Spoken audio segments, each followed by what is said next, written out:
that the Supreme Pontiff of Hinduism was coronated as the incumbent emperor of Suryavamsha Surangi Samrajyam. The Supreme Pontiff of Hinduism has also been coronated as the 23rd Guru Mahasannidhanam of Dharma Mukti Swargoparamadina. In the year 2012, the Supreme Pontiff of Hinduism was coronated as the 293rd President Jagat Guru Mahasannidhanam of Kailas Sonatha Shyamala Pita Satyam. In the same year, the Supreme Pontiff of Hinduism was also coronated as the Mahamandaleshwar, which is the supreme spiritual head of the Mahanirvani Akhada, which is the largest apex monastic order in Hinduism. In the following years, the Supreme Pontiff of Hinduism was also coronated as the 1008th Acharya Mahamandaleshwar, which is the head of all spiritual leaders of the Atal Akhada, which is the ancient most apex body of Hinduism. And in the year 2015, the Supreme Pontiff of Hinduism was elected as the Supreme Pontiff of Hinduism by a congregation of over 1,000 Hindu leaders and pontiffs.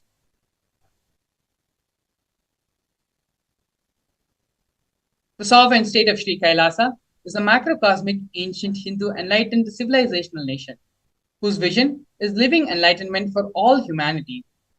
Kailasa's mission is to revive and share with today's world the practical applications of the greater sciences of authentic Hinduism, including Hindu cosmic physics, Hindu alchemy, Hindu cosmology, Hindu biology, Hindu mathematics, the power manifestation science, and other sciences as revived by the Supreme Pontiff of Hinduism. These sciences were once practiced freely in over 56 nations across the continent, but are now facing extinction due to the persecution over a millennium.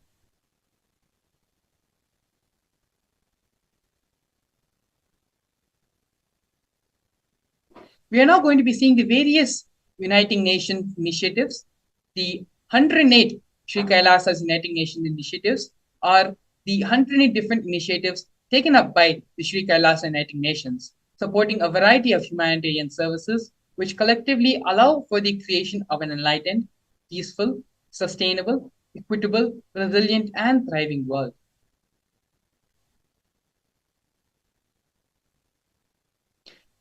These projects include the No Hungry Home project, offered by Sri Kailasa Uniting Nations for nutritious food and a hunger-free world. Over the past 27 years, more than 1 billion meals have been served by Sri Kailasa. Every month for the past 27 years, the Hindu ASMT community has served more than 3 million annadans, which are the free organic meals as per the tradition, in religious gatherings to everyone without discrimination. 10,000 meals are served daily, free of cost, and up to 100,000 meals are served on festival days. And as you can see here in many of these photographs, Supreme Pontiff of Hinduism himself is performing the Annadan for all the devotees and disciples gathered.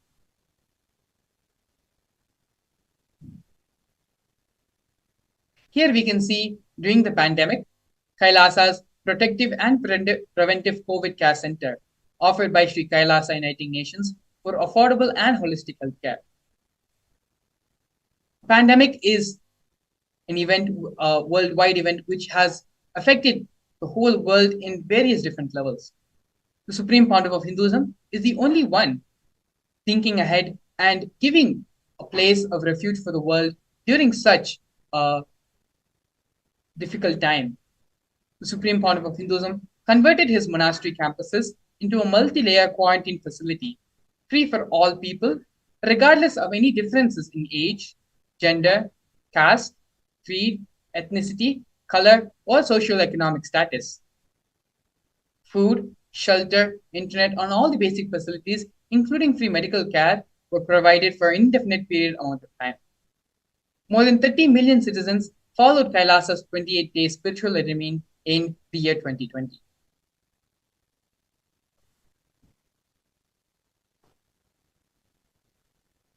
Now we're going to be looking at the Nithyananda Hindu University and the Nithyananda Gurukul offered by Sri Kailasa Uniting Nations for education reform and development. The Nithyananda Hindu University is the largest Hindu university established by the Supreme Pontiff of Hinduism.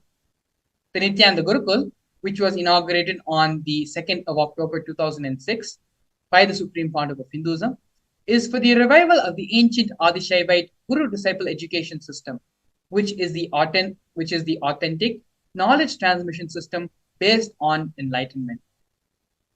Nithyananda Hindu University has more than 20 million enrollments and over 7,000 free courses, as well as extended campuses in more than 150 countries.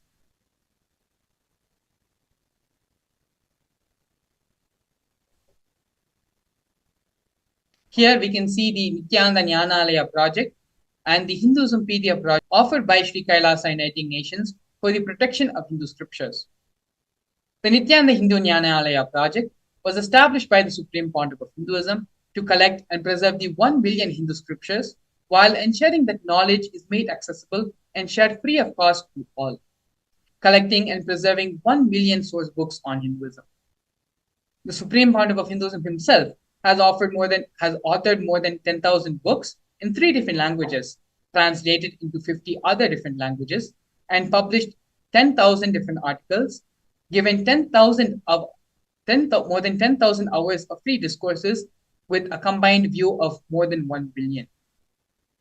In the Kailasa's Hinduismpedia project, the Supreme Pontiff of Hinduism has collected more than 15 terabyte of digital books and rare manuscripts from all the 19 Sarvingapitams, ancient mutts, and ashrams.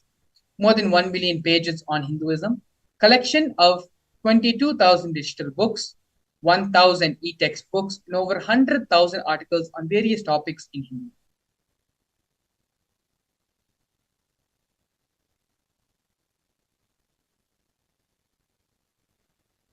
Here we can see the conferences for world peace offered by Sri Kailasa Uniting Nations for global peace and religious harmony.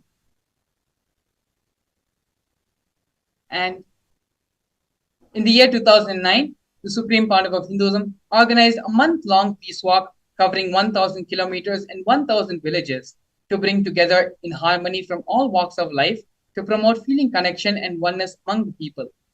During the walk, health camps were conducted in villages along its path.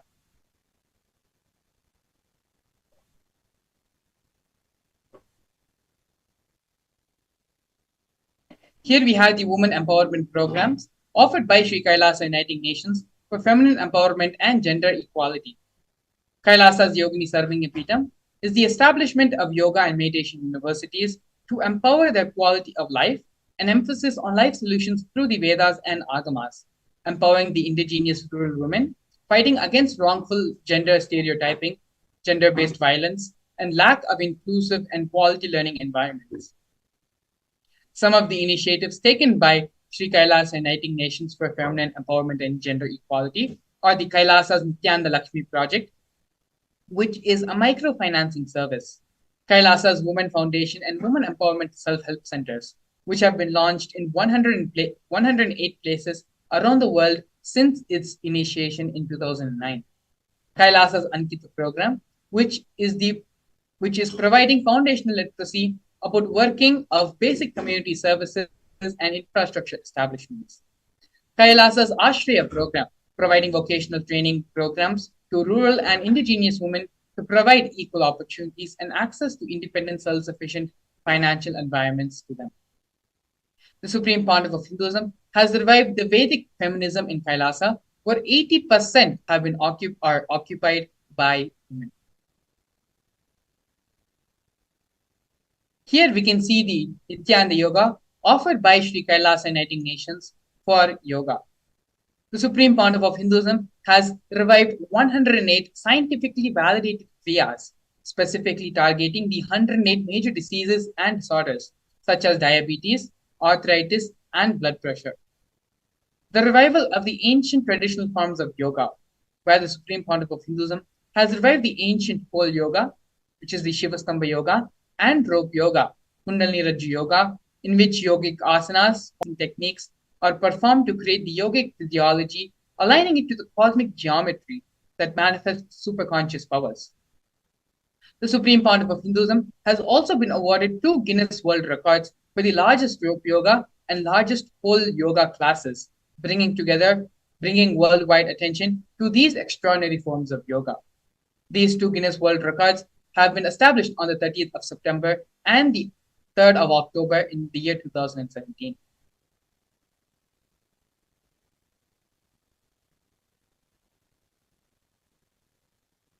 Here we can see one of the most historical moments and milestones in the history of the building of Kailasa nation, where Kailasa, the first nation of Hindus, led by the Supreme Pontiff of Hinduism, Bhagavan Sri Nithyananda Paramashivam, spoke on behalf of 2 billion global Hindu diaspora at the 14th session of the United Nations Forum on Minority Issues. A significant milestone in the history of Hindus and the sovereign state of Sri Kailasa happened on the 2nd of December 2021. His Excellency Sri Nitya Moksha Priyananda, Ambassador Extraordinary and Philanthropy of Kailasa, representing the persecution of Hindus at the 14th session of the United Nations Forum on Minority Issues. The theme of the forum was conflict prevention and the protection of human rights of minorities. This was the first time the plight of persecuted Hindu minorities was represented in the United Nations. The systematic and generational attacks on Hindu indigenous traditions were highlighted in this meeting.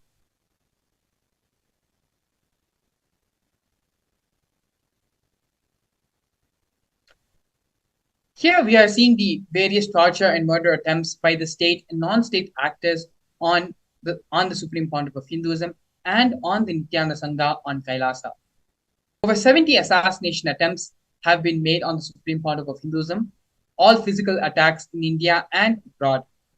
More than 40 attacks on community members, destruction of monasteries and temples. Over 60 incidents of attacks of molestation and rape of women and women monks. Intense lawfare through the 100 false legal cases being put on the Supreme Pontiff of Hinduism. All but one have been dismissed. Intersectional persecution using the entire government mechanism, politically owned media, police and judiciary controlled by politicians, inciting mob violence through the social media. Here you can see the multiple various different ways the anti-Hindu and anti-spiritual elements have been trying to attack and assassinate the Supreme Pontiff of Hinduism.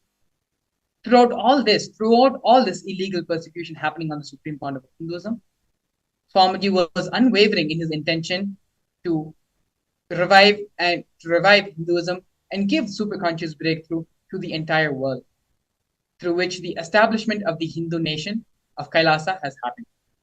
So now, after a short break, we're going to be looking into the next segment of today's program, which is the power manifestation, understanding the science of power manifestation, the Shastra Pramana for the power manifestation science, how the Supreme Pontiff of Hinduism is reviving this power manifestation science, as well as the live demonstration of the various powers of power manifestation. We'll be back with you after a short break. A more intelligently connected world leads to a brighter future. An enlightened humanity leads to a better world. During the Paramashivam program, we help people to discover their superhuman possibilities and help them to find and achieve the true purpose of their birth by giving them the techniques, practices, and methodologies from the Vedagamas, the original source scriptures of Hinduism. The Supreme Pontiff of Hinduism is reviving the ancient original Vedas and Agamas in all its glory, in a user-friendly way for the modern mind. The Supreme Pontiff of Hinduism is transforming human beings into divine beings, reviving, initiating, and replicating the 463 powers from the Agamas revealed by Paramashivam. The Supreme Pontiff of Hinduism is not just giving solutions for every problem man faces, but is making them irrelevant to their lives by transforming human beings into divine beings. Listen. Any argument presented by your mind, body, your present reality to establish you are not Paramashivam. You are not omniscient, omnipotent, omnipresent. Anything presented to prove you are not Paramashiva is illegitimate. Decide this. This is super determinism. Understand? Anything you declare as illegitimate will lose power over you, will die in few days, few minutes, maybe in few weeks, whatever few days it takes. It will not have power over you. Understand, this is the method for sudden enlightenment. This is the method for sudden enlightenment. It happens by the Shaktipada. Here Paramashiva is sitting to tell you all, you are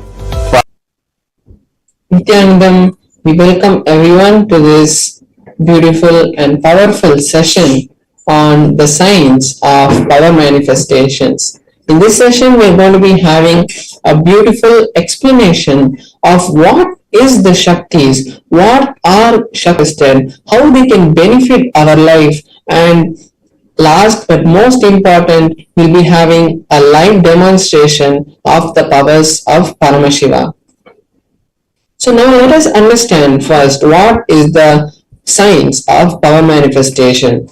In the Veda-agamas, the source scriptures of Hinduism, Paramashiva reveals in elaborate detail about the fact that every human being is hardwired to manifest the Shaktis of Paramashiva.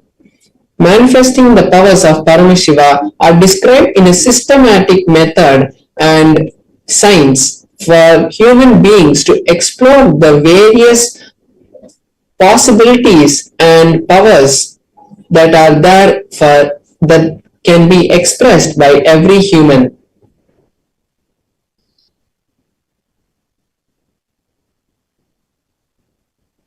Now we'll be seeing what is the difference between Shaktis and Siddhis, because this is a very common topic which everyone gets confused.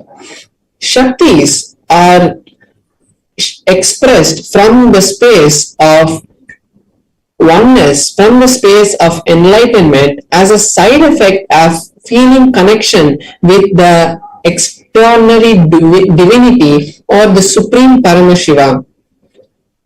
And whereas the Siddhis are powers that are manifested while you are on the path of enlightenment and you are doing tapas.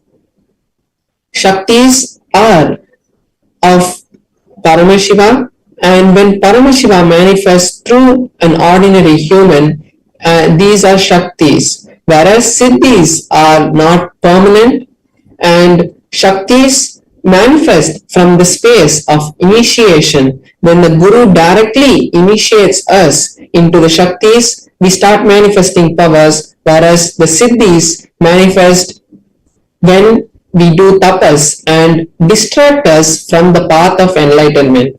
Now we are going to be seeing the main validation of how these powers have been scientifically tested and are foolproof. The powers are tested in 4 different ways. First, there is a Shastra Pramana, which is the scriptural reference of these powers. What Paramashiva has to say about these powers in the Vedas and the Agamas. Next, we have the Apta Pramana, which is the time-tested, foolproof experiences of our ancient scientists, the Rishis. All the enlightened masters and Rishis who have come before us and manifested these powers and shown them to the humanity, those are the Apta Pramanas. The Atma Pramanas are the validated and foolproof tested manifestations that the Supreme Pontiff of Hinduism has experienced in his life. After verifying his experiences with the Shastra Pramana and the Atma Pramana, he shares it to the world as his Atma Pramana.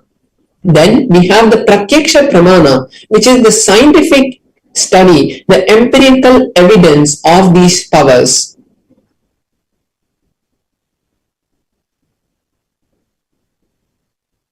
Now we're going to understand from where do these Shaktis come.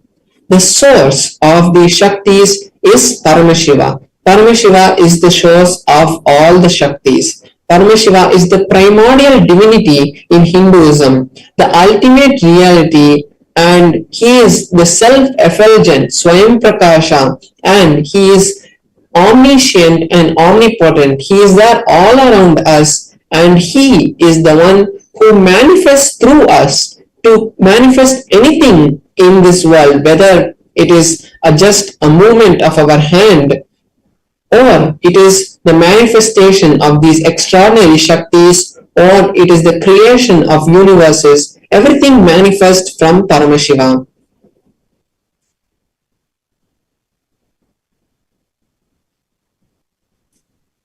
Now, the truth about the Shaktis is that when the Jnana, the ultimate truths, is mapped into our consciousness, the Prajna, and when it manifests, it is called Prajnana. And this is the ultimate truth of how the powers are manifested.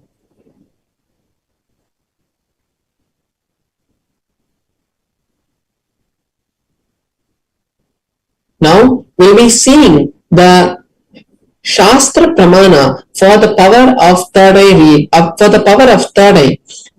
The power of third eye is not just the power to read a piece of paper that is there in front of us. It is the power that exists in the intra-organ, called the third eye, called the Agnya Chakra. And that is the inter-organ from which all these powers manifest, whether it is body scanning, remote vision, consciousness over matter, any power that manifests actually happens from our third eye center. So the Shastra Pramana for the power of third eye is from the Vijnana Bhairava Tantra, Sutra 34. The verse goes, Kapalantar manonyasa tishtannilita lochanaha kramena manaso dadyat lakshayet lakshyamuttamam. The translation goes, by fixing the mind on the inner space within the crown center and slowly with stability without any movement, and keeping the eyes in succession, pulling the eyes in succession to the third eye, one is able to see beyond this physical eyesight and is able to see the goal, the lakshyam, and he attains the space of oneness with Paramashiva. So this is the detailed instruction of how the power of third eye manifests. Now we'll be seeing the Apta Pramana, how our rishis, how the ancient history has shown this manifestation happening. In the beautiful scripture called the Bhagavad Gita, which is in the Mahabharata, when the historical event of the Kurukshetra happened, Bhagavan Shri Krishna revealed to Arjuna the beautiful scripture of the Bhagavad Gita. And in that Bhagavad Gita, Arjuna asks Bhagavan Shri Krishna to show his Vishwarupa Darshana, his cosmic form. And at that time, Bhagavan Shri Krishna tells Arjuna that with these physical eyes of yours, you cannot view this cosmic form of mine. So, I initiate you into the third eye, into the divine vision of the third eye, and with those eyes you can view my cosmic form, the Vishwarupa Darshana. And after this initiation, Arjuna was able to view the cosmic form of Bhagavan Shri Krishna and gave a detailed explanation of the whole cosmic form in the 11th chapter of the Bhagavad Gita. Now we'll see Inside and outside broken. what the Supreme Pontiff of Hinduism experienced when he had the experience of his third eye. The Supreme Pontiff of Hinduism says Above me, that the first experience that I was able to see everything around me, above me, the whole 360 degrees, 10 directions below me, everything I realized Not only was I able to see, I was able to feel and experience all that around me. So the supreme point of Hinduism was able to see beyond the physical eyesight that was there, and he was able to feel everything. He was able to feel the oneness with Paramashiva, which is the creation of this whole world. Equally in both. Now we'll be seeing the power of consciousness over matter, which manifests from the space of Paramashiva. Before that, we'll just quickly see the Pratyaksha Pramana for the power of third eye. What science has found about the third eye? So when the PET scan, a type of brain scan, was conducted on the supreme pontiff of Hinduism himself, they had found that there was an intense amount of frequencies which were being emitted from the frontal lobe of the supreme pontiff of Hinduism. So they had found that when the supreme pontiff of Hinduism was in a deep state of Samadhi or meditation, there was a high amount of frequency, which was a high amount of energy, which was being found exactly where the point of the third eye is. So this is the Pratyaksha Pramana, the empirical evidence for the power of third eye. Now we'll be seeing the Shastra Pramana for the power of consciousness over matter. The power of consciousness over matter is also in the Vijnana Bhairava Tantra, and it is in the Sutra 120, Dharana 95. Kvachid vastuni vinyasya shane drishtum nivartayet tajnanam chitta sahitam devi shunyalayo bhavet.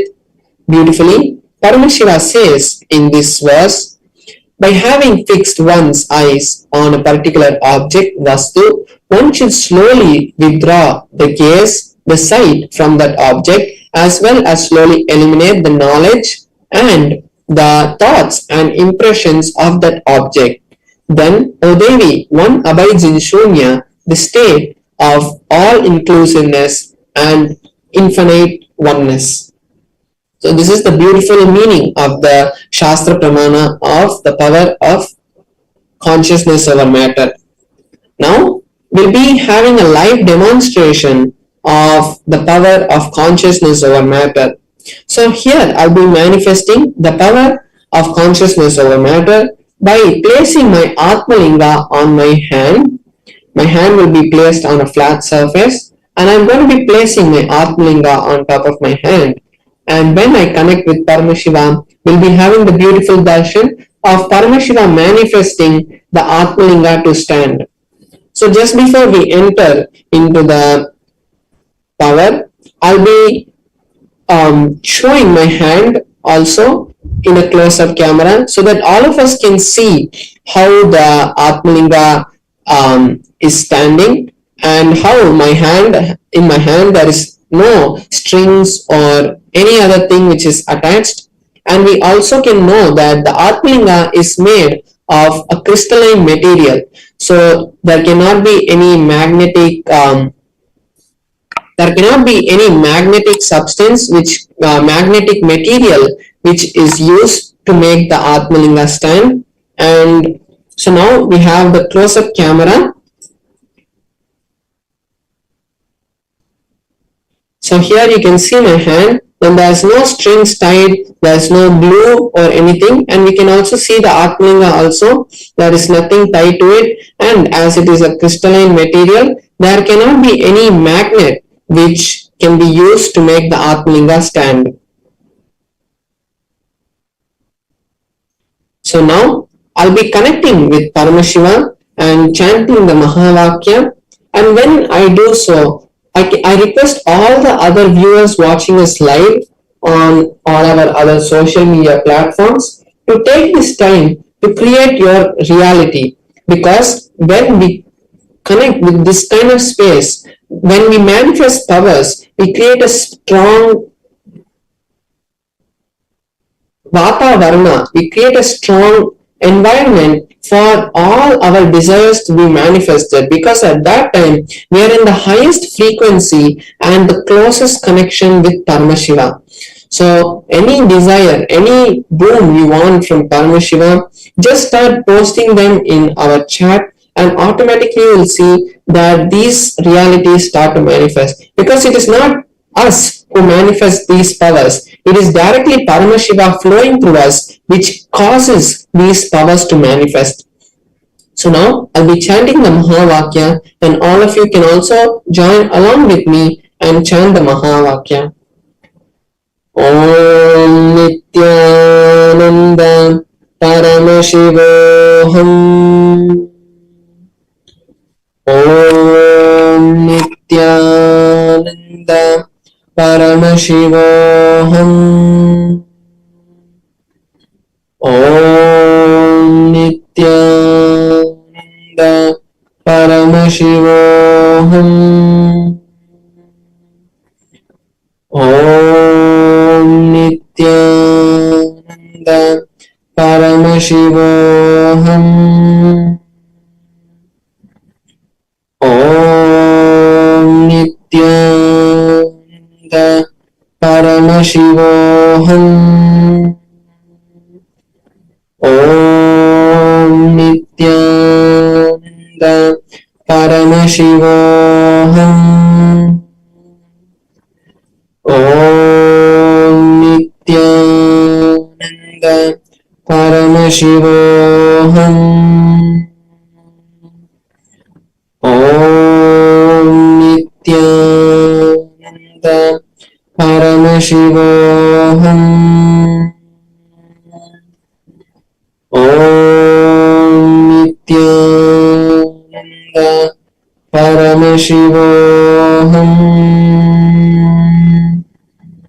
Om Nithyananda Paramashivoham. Om Nithyananda Paramashivoham.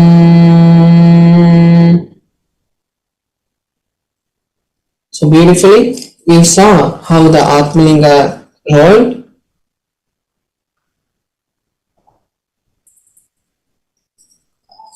Now, we have all seen the beautiful manifestation of the power of consciousness over matter, and now we'll be moving on to the next segments where we'll be learning more about various other sciences about our life, how to improve our life, and how to ultimately reach Paramashiva. So stay tuned. After a short break, we'll be back with you with various other programs and events on teaching you how to create Paramashiva in your life. Thank you, Nithyanandam.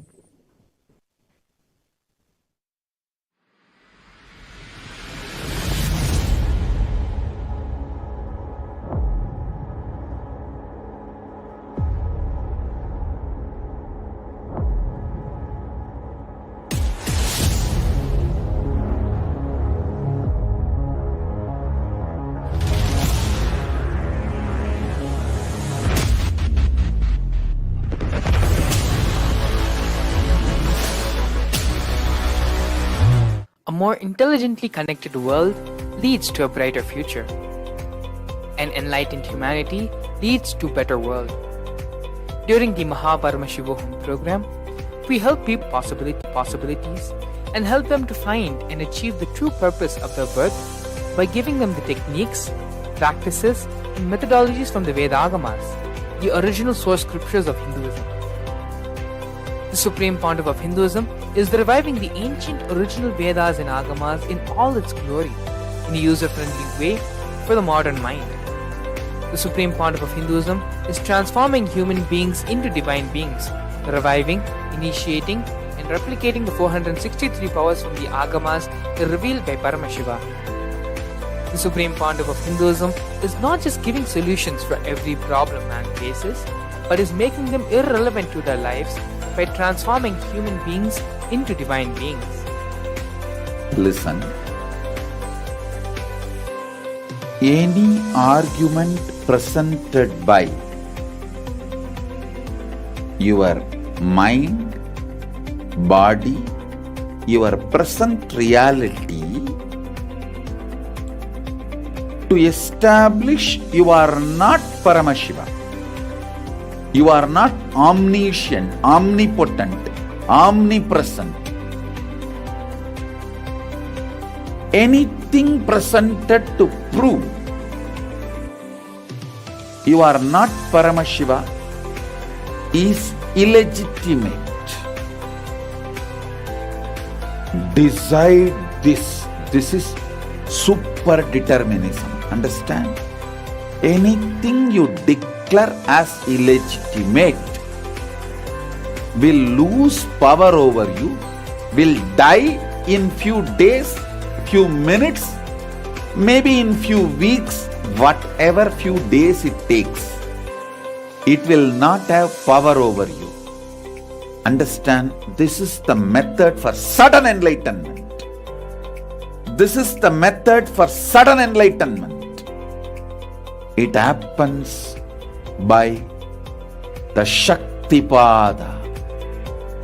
Here Paramashiva is sitting to tell you all, you are Paramashiva, you are me, with Shaktipada and Shaktinipada. The Dvitiya Vijnasa Krama is an extensive and thorough yoga sequence to prepare your body to receive the experiences being given. Yes, we're back. Beautifully, we saw the power manifestation demonstration done by Sri Paramashananda Maharaj, where he was able to make the Atmalinga stand in his hand with the grace and blessings of the Supreme Point of Hinduism.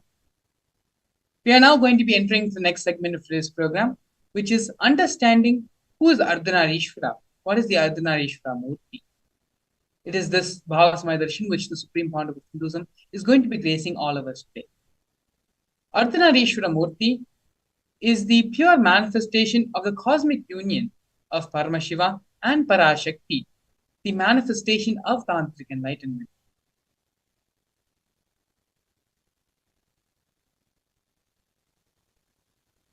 Once, when Devi was meditating, inside her being, the feminine energy got awakened. The 10th day of the Kartikeya Brahmotsvam, Devi becomes part of Shiva, Ardhanareeshwara, and liberates the whole cosmos. Devi is the representative of the whole cosmos, of the whole universe. Whatever has expanded from him, from Devi, he just takes them all back and gives them the feeling, you are my part, reuniting, the reunion.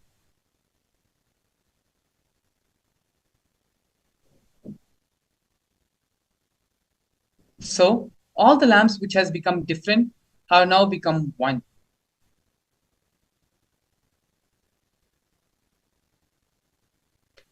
This is Prakriti Devi. By evening, all of them come back and become one with the Purusha. This is what Devi becoming Ardhanareeshwara, the Prakriti becoming Purusha, is the celebration. These are the direct words of the Supreme Pontiff of Hinduism, explaining the significance of the Ardhanareeshwara Leela happening.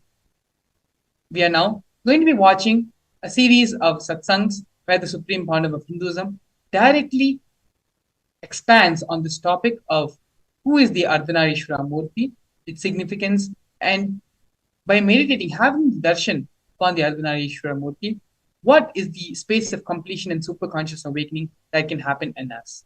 Please stay tuned. We will now be entering into the satsang. You can all actually sit straight and be in the meditative space of listening.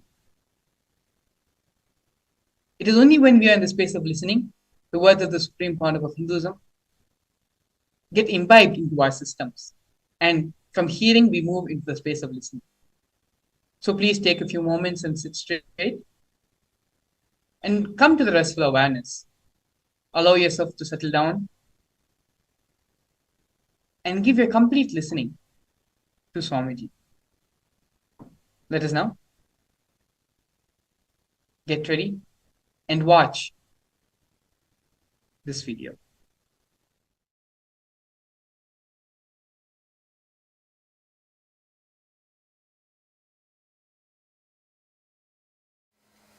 you see our deities, they will have two wives. Almost all deities. Please don't think it's two women. Two aspects of feminine energy. One, the aspect which gives the fulfillment, physical pleasure. The other aspect gives fulfillment emotionally as a mother. One aspect which gives fulfillment physically as a beloved. The other aspect which gives fulfillment emotionally as a mother. The very being, the very basic thing of the human consciousness, it can play both the roles. When you awaken feminine consciousness in you, you will see that you are radiating physical fulfillment and emotional fulfillment, which is enlightenment. Practically, which is enlightenment. I'll describe the Arunachala story. The story of Arunachala.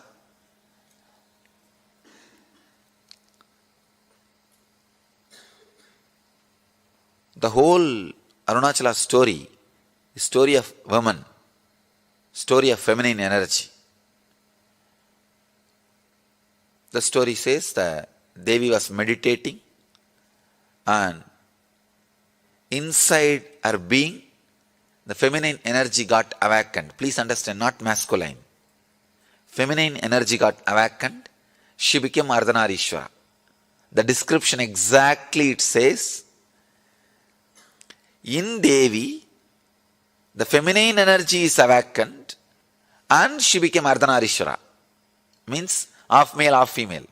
You will be surprised. See, in male, if female energy is awakened and the description says he became half male and half female, perfectly alright. You can understand. But the story says, in Devi, the feminine energy, the feminine Shakti is awakened and she became Ardhanareeshwara. Means, when a woman experiences fulfillment, she experiences her beloved aspect and mother aspect completely. The beloved aspect and mother aspect. Please understand. If you are just beloved, you will be materialistic, outgoing. If you are just mother, you will be introvert, caring, compassionate. But both the aspects awaken a new consciousness in you. I can say complete fulfillment.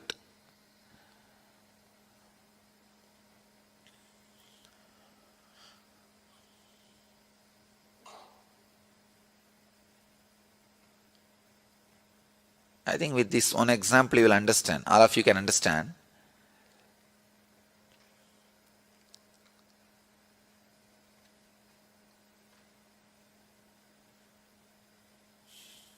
With this one example, all of you will be able to understand that mother and beloved dimension. If you are missing the mother dimension, naturally just a beloved dimension cannot fulfill you. If you are missing the beloved dimension, just the mother dimension cannot fulfill you. The body and emotion, both will have fulfillment only when you experience both the dimension. A person who can experience and express both dimension is Ardhanareeshwara. Please understand, Ardhanareeshwara does not mean just half male, half female. Ardhanareeshwara is the person who experience both dimension of feminine qualities. Both dimensions of feminine qualities. When a man becomes enlightened, he becomes a leader. When a woman becomes enlightened, she becomes mother and beloved. Ability to radiate both dimensions. So the Arunachala story describes Devi.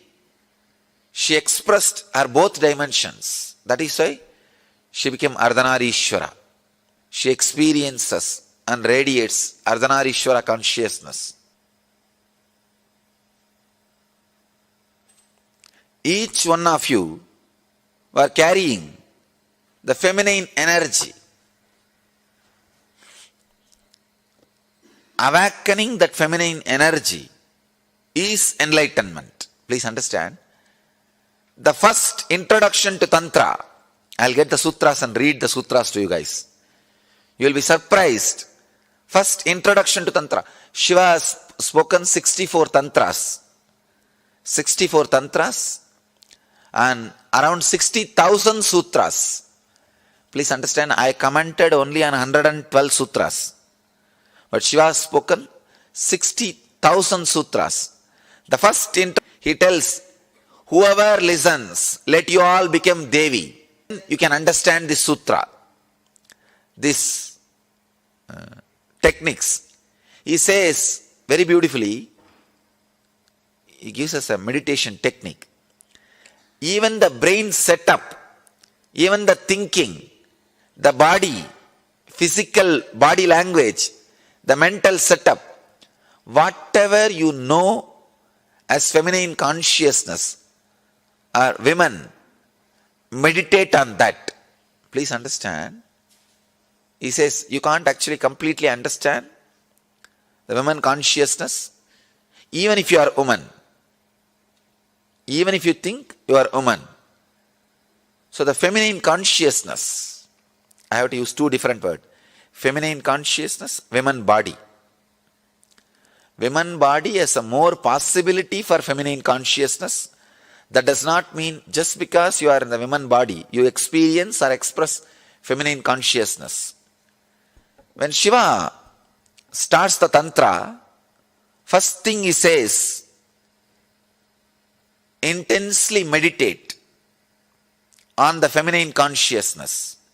Whatever idea you have about the feminine consciousness, live. And Ramakrishna, he practiced this technique.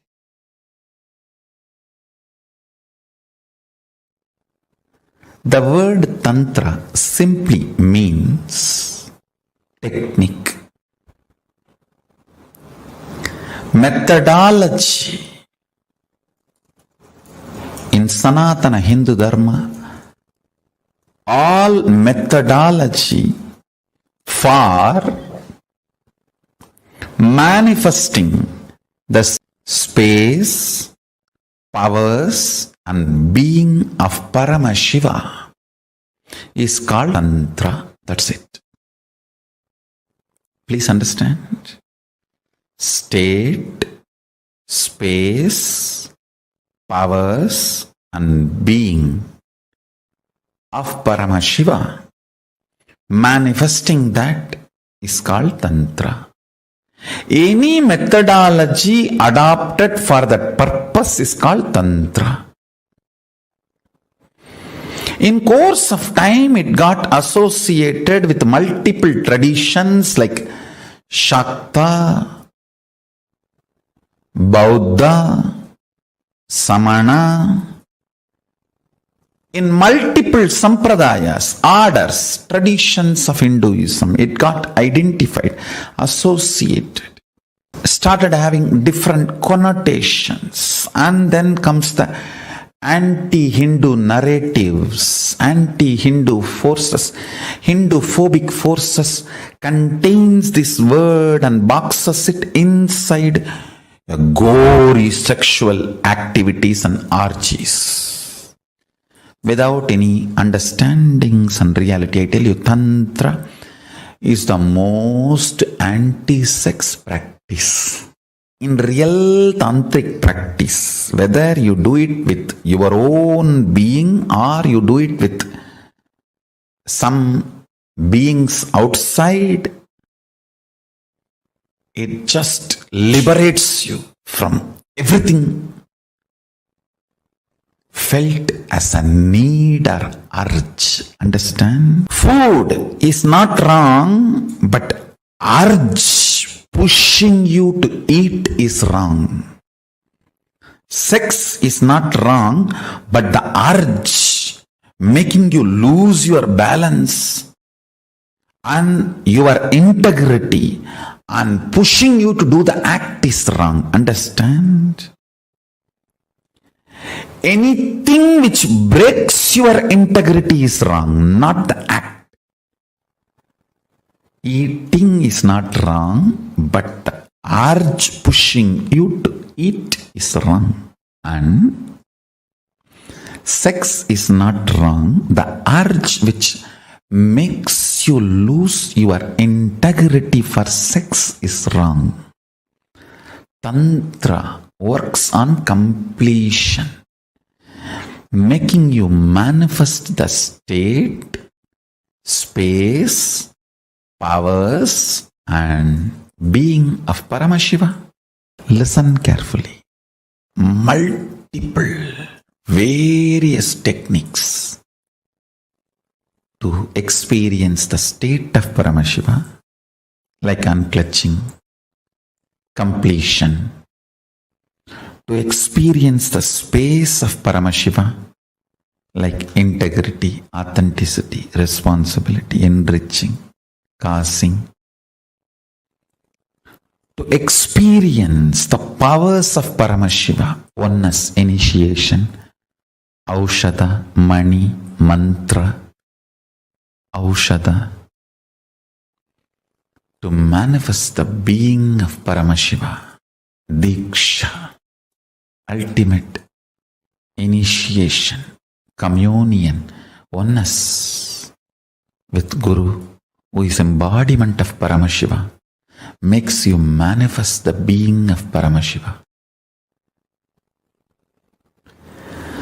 All these various levels, multiple techniques are adopted, methodologies are adopted. All of them are basically called as Tantra. Understand, Tantra is the most anti-sex, most anti-sex tradition.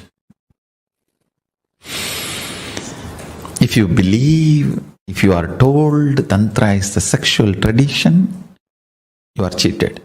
If you think Tantra is sexual activity, you are thoroughly going to be cheated. Understand, it is most anti-sexual activity. It's highest anti-sex. Don't be cheated by the wrong introductions of the Tantra. It is all about work, the urge, not on the action. The whole focus is on the urge, not on the act. The greatest tantric masters, Paramashiva and Parashakti, reveal the science of achieving the ultimate state, space, powers and being of Paramashiva as Tantra. Very few are related to action. Most of them are related to urge.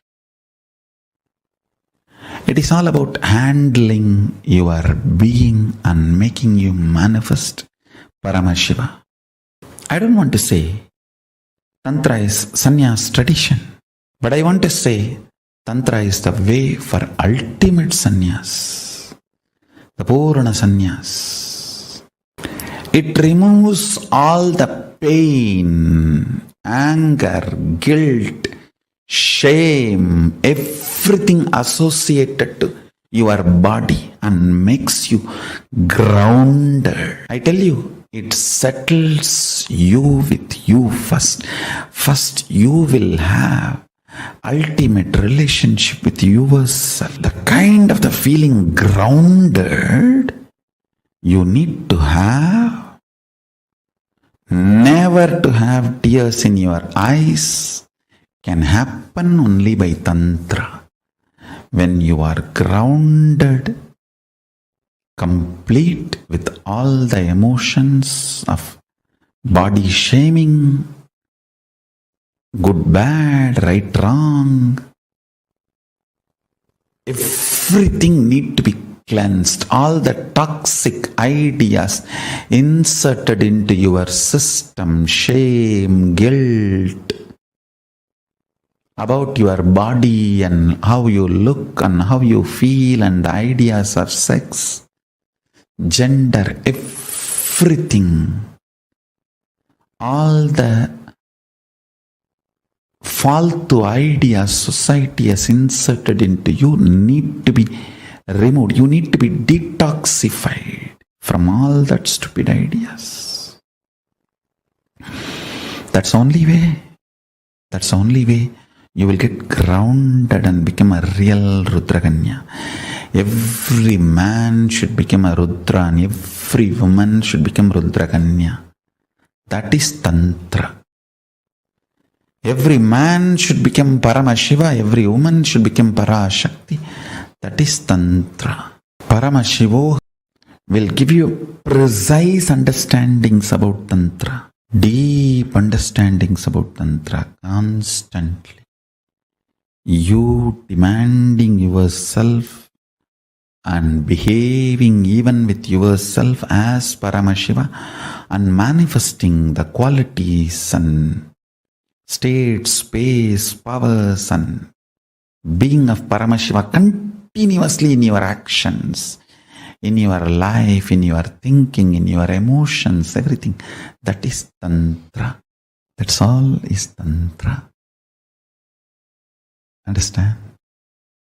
Life in all its possibility manifesting is Tantra. The Paramashiva in you and Parashakti in you becoming one, the communion and experiencing oneness is Tantra. The missing link between the Shastra and Stotra is connected just by this Tantra. In Tantra, only one question, how to, that's all. Never why. Never why. It is always how. Throughout the Gita, if you see, Arjuna is putting so many questions. That itself shows he is not interested in the answer. When you put too many questions, be very clear, you are not interested in the answers. So many questions Arjuna is asking. And Krishna is replying. That is why Gita is a philosophy. Shastra. Gitasu Upanishatsu Sarva Vidyaya Yoga Sastre. Shastra. Somebody asked me, Swamiji, why Gita has become so popular? Why not Vijnana Vaira Tantra? He said, no, this is only for intelligent people. Naturally, intelligent people are very few. This is not for mass. This is not for intellectuals. This is for intelligence. People who are working in the field of intelligence. People who are intelligent. Only for them, this Tantra. Throughout this Tantra, only one question, that's all. Devi puts only one question. That is not even a question. Beckons Shiva to deliver this, that's all. It's not even a question. Just she gives chance for Shiva to express himself over. But throughout Gita you can see so many questions again and again and again. If you want to become scientist, ask how. If you ask why, you will become a philosopher. If you ask how, you will become a scientist. Tantra answers only the how, never the why. Tantra answers how. It gives you the technique straight away. Tantra is not at all concerned about the truth. Please be very clear. It is not at all concerned about the truth. It is concerned about your experience of truth. It doesn't want to sell words. It doesn't want to sell empty words. Tantra is not a bookshop. It is not even a library. It is just laboratory. Shastras are libraries. Tantra is a laboratory. It is concerned only about the alchemy process. It wants you to reach it over. It never bothers about what is truth. It bothers how you can reach, how you can. Tantra is two great truths. It's on a common mass. And a normal man cannot digest or tolerate.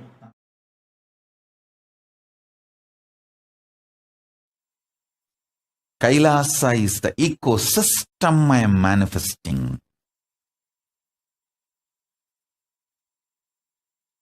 Where in this ecosystem, people will flower to their highest possibility.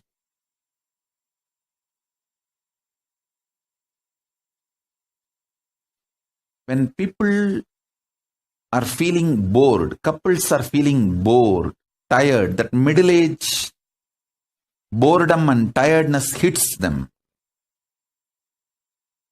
they should be given the signs of Tantra.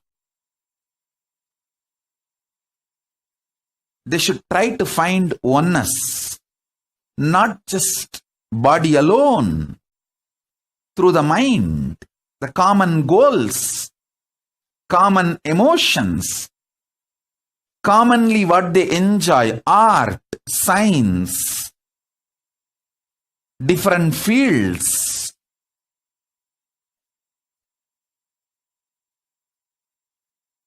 And conscious spiritual powers, experience, enlightenment. If you find something which makes you experience oneness, you will never think of divorce. You know how to go to the depths of each one's consciousness and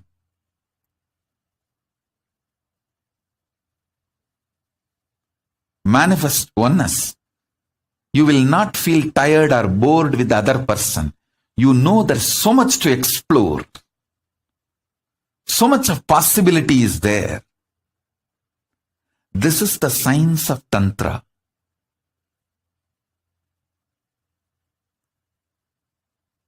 This is the foundation of Tantra.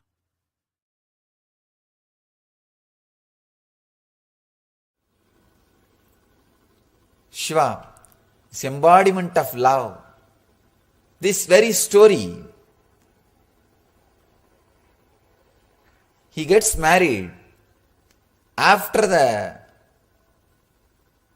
Manmata was burnt, shows the marriage was pure love.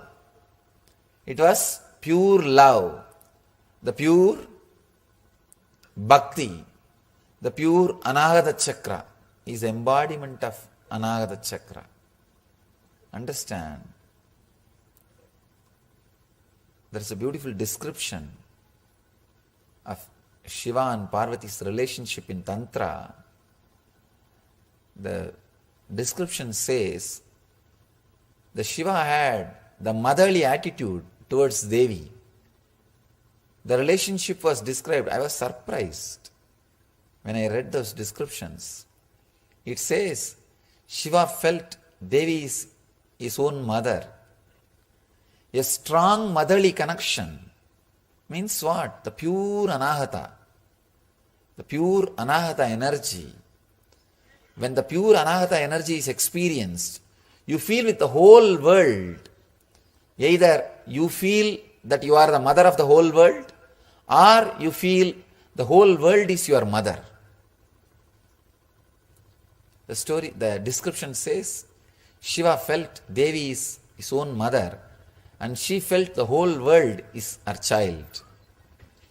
If you are in the female body, the female psychology, when Anahata opens, you will feel everybody is your child. When you are in the male body, When you are living with male psychology, if the anahata opens, you will feel everybody is your mother. That pure feeling connection. When the inner awakening happens in your anahata, if you are in the male body, you will feel the whole world is your mother. The whole world is mothering you, protecting you, carrying you. The existence loves you. Existence is fulfilling itself through you. Please understand, you are the expression of existence, strong, pure will. You are not an accident. You are conscious miracle of existence. When your anahata opens, I tell you even this one example you can understand. If you fall in love with somebody, suddenly, even if you fall in love with somebody, you will see so much of fulfillment. And you will feel everything is so rosy, flowery, green. It's because of anahata. Love has the quality to give you the feeling that whole world cares for you. Whole world mothers you. Shiva's anahata is awakened anahata. That is why even with Parvati, with Uma, he has such a deep feeling of motherly love. What Ramakrishna and Sharada Devi exhibited, that strong feeling of motherly love means awakened anahata. Tantra is consciousness centered tradition. It is not body centered, mind centered, emotion centered. It is consciousness centered tradition. Adhara chakra, symbolic conscious representation of the sex energy, is described with the 4 petals, lotus. 4-petal lotus.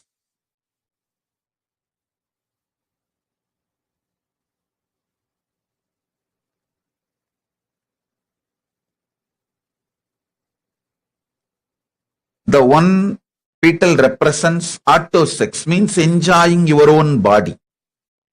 Like even eating tasty food comes under autosex. Eating tasty food up to masturbation, whole thing falls under autosex. Enjoying your own body. The second is enjoying your own gender, same sex. Third lotus petal is enjoying the opposite gender. The fourth, enjoying the whole cosmos, whole universe, having union with this whole universe. That's the 4th petal. Listen. Ardhanareeshwara is the manifestation, represents all the 4 completion, fulfillment, the all 4 dimensions in you. When it manifests into the complete completion, you become Ardhanareeshwara. Ardhanareeshwara manifests in your body. I tell you,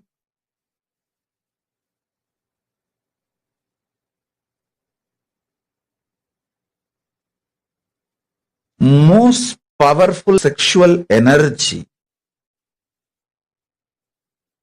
is radiated by the kids who are taught from young age to connect with Krishna or Muruga.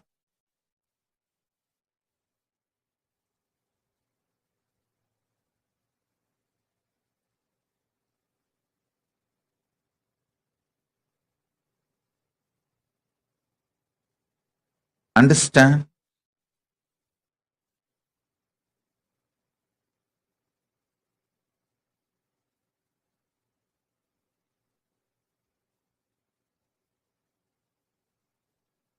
In Hindu tradition, if you are born from Vaishnavite family, in the young age itself,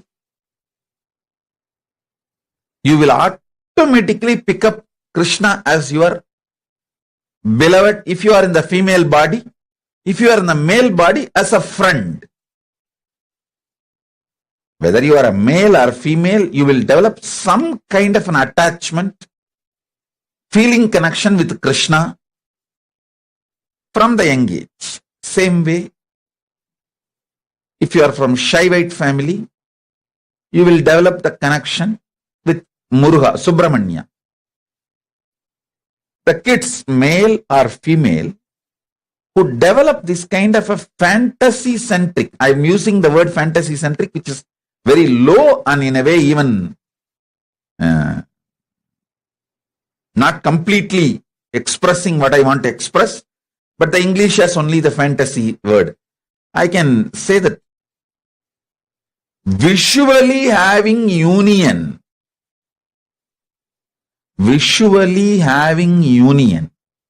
with Krishna or Muruga, even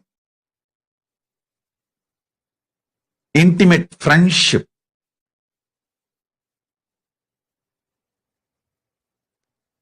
I have seen the kids growing up in a very traditional background,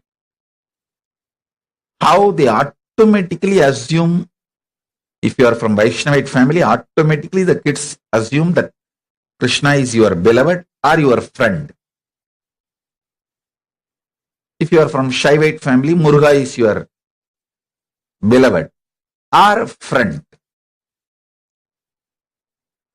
That is the way flowering of the first dimension of the auto sex happens. Understand? People many times ask this question: is masturbation right? Paramashivam answers this question in Tantra. In masturbation, you don't accumulate new muscle memory, but you accumulate biomemory. So, who you remember, with whom you connect, fantasize, imagine, visualize, and have enter into the masturbation act, you receive that person's biomemory. Listen carefully. The act masturbation itself is not looked from the prism of right or wrong in Tantra. It is looked at profit loss.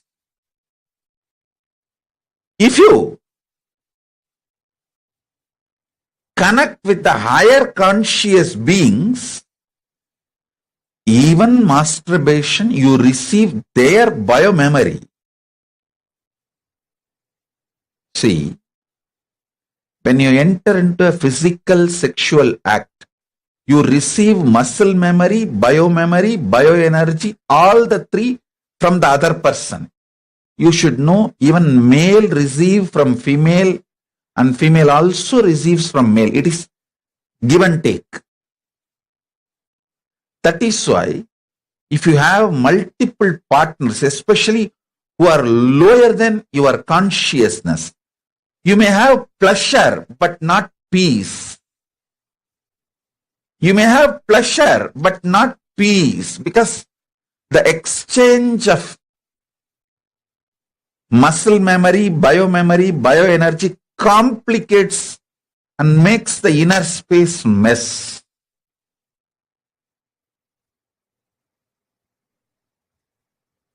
In masturbation act, you don't receive muscle memory, but you receive biomemory. So with whom you visualize matters. That decides whether your consciousness is going to raise to the cosmic union or the consciousness is going to go down to a more lower existence, lower level existence. See, life is all about profit loss calculation, not right wrong dictations. Listen, Tantra does not look at life as vidhi nisheda. It looks at life as profit and loss. It just tells you what can profit you and what can bring loss and leaves the decision to you.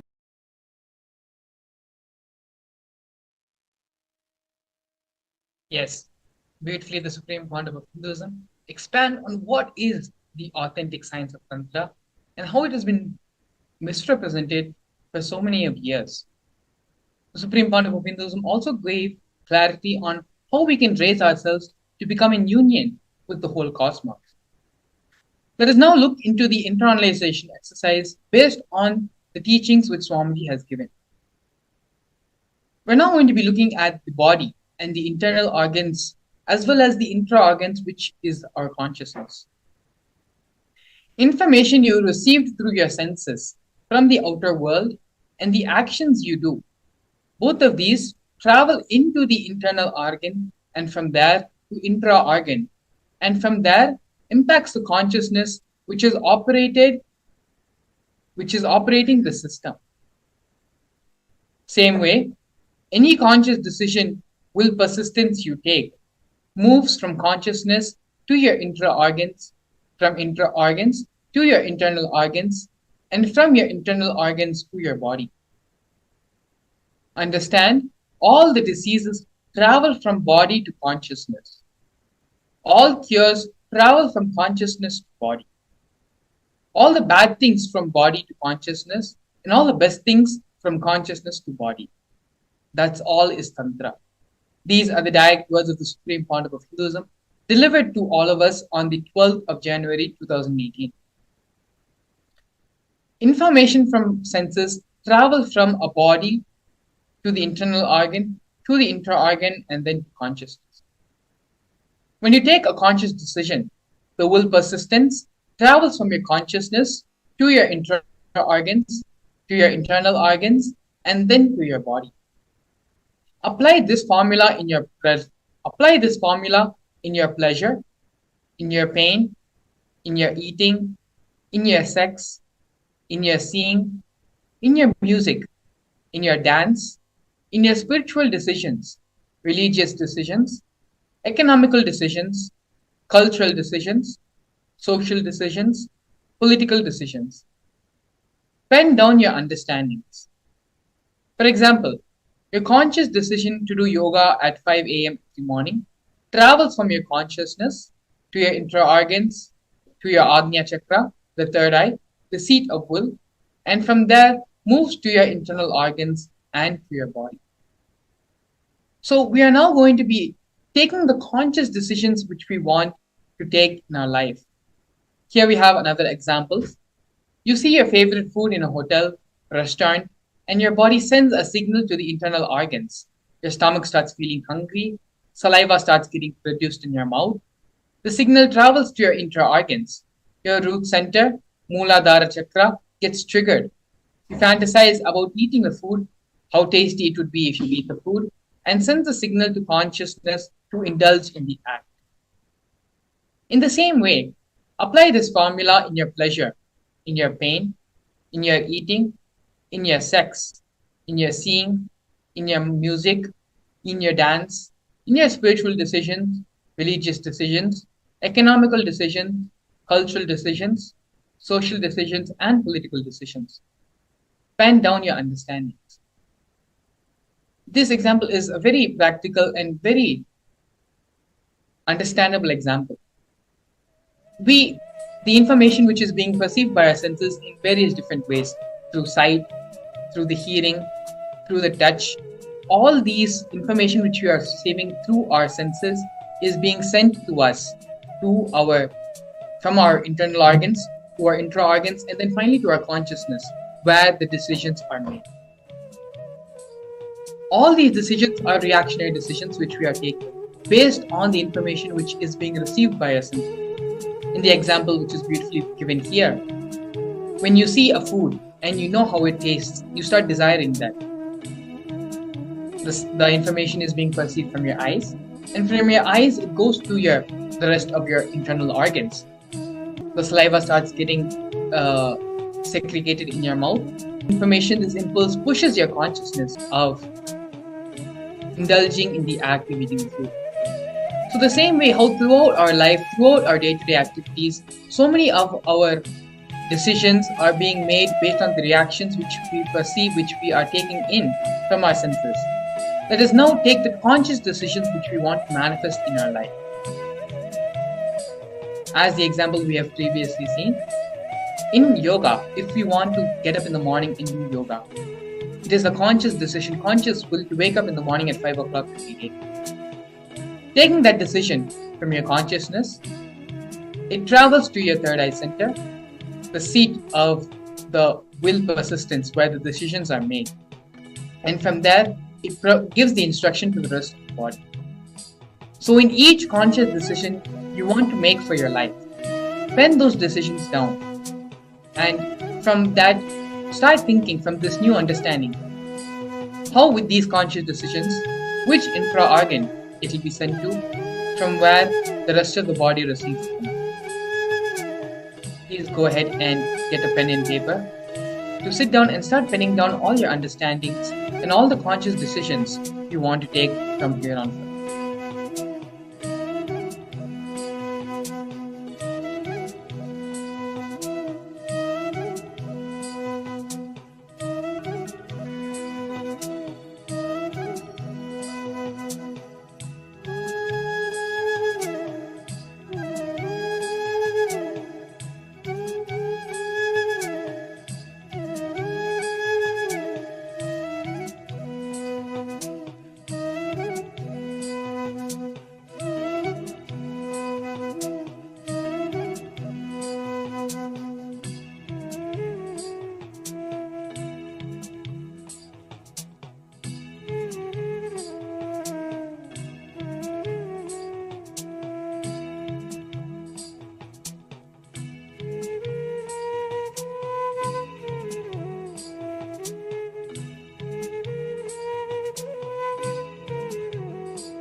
Continue to do the exercise sincerely.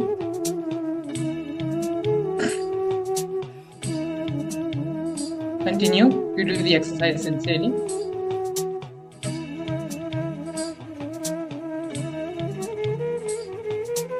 Don't allow your mind to get distracted from any of the other thoughts which are running through your head. Allow yourself to be completely focused, completely centered, and be involved in the process.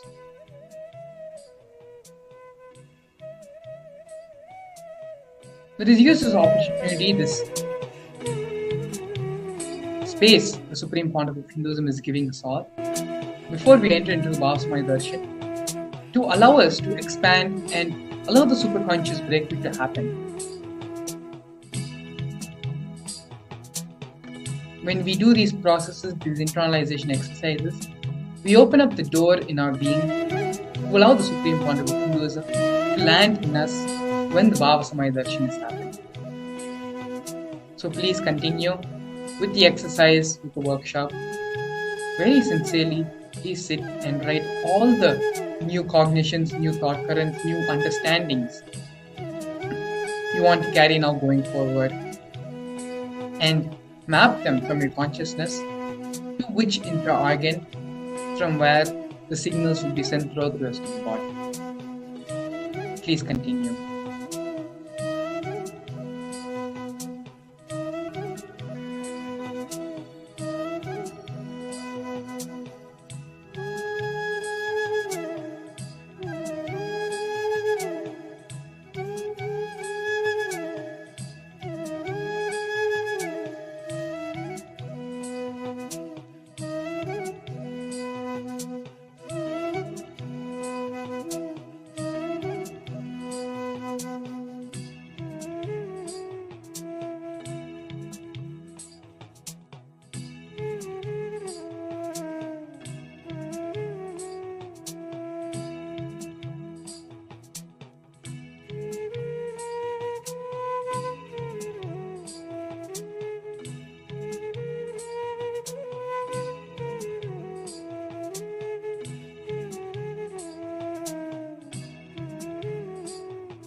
Continue to sit and pen down all the conscious decisions you want to make in your life.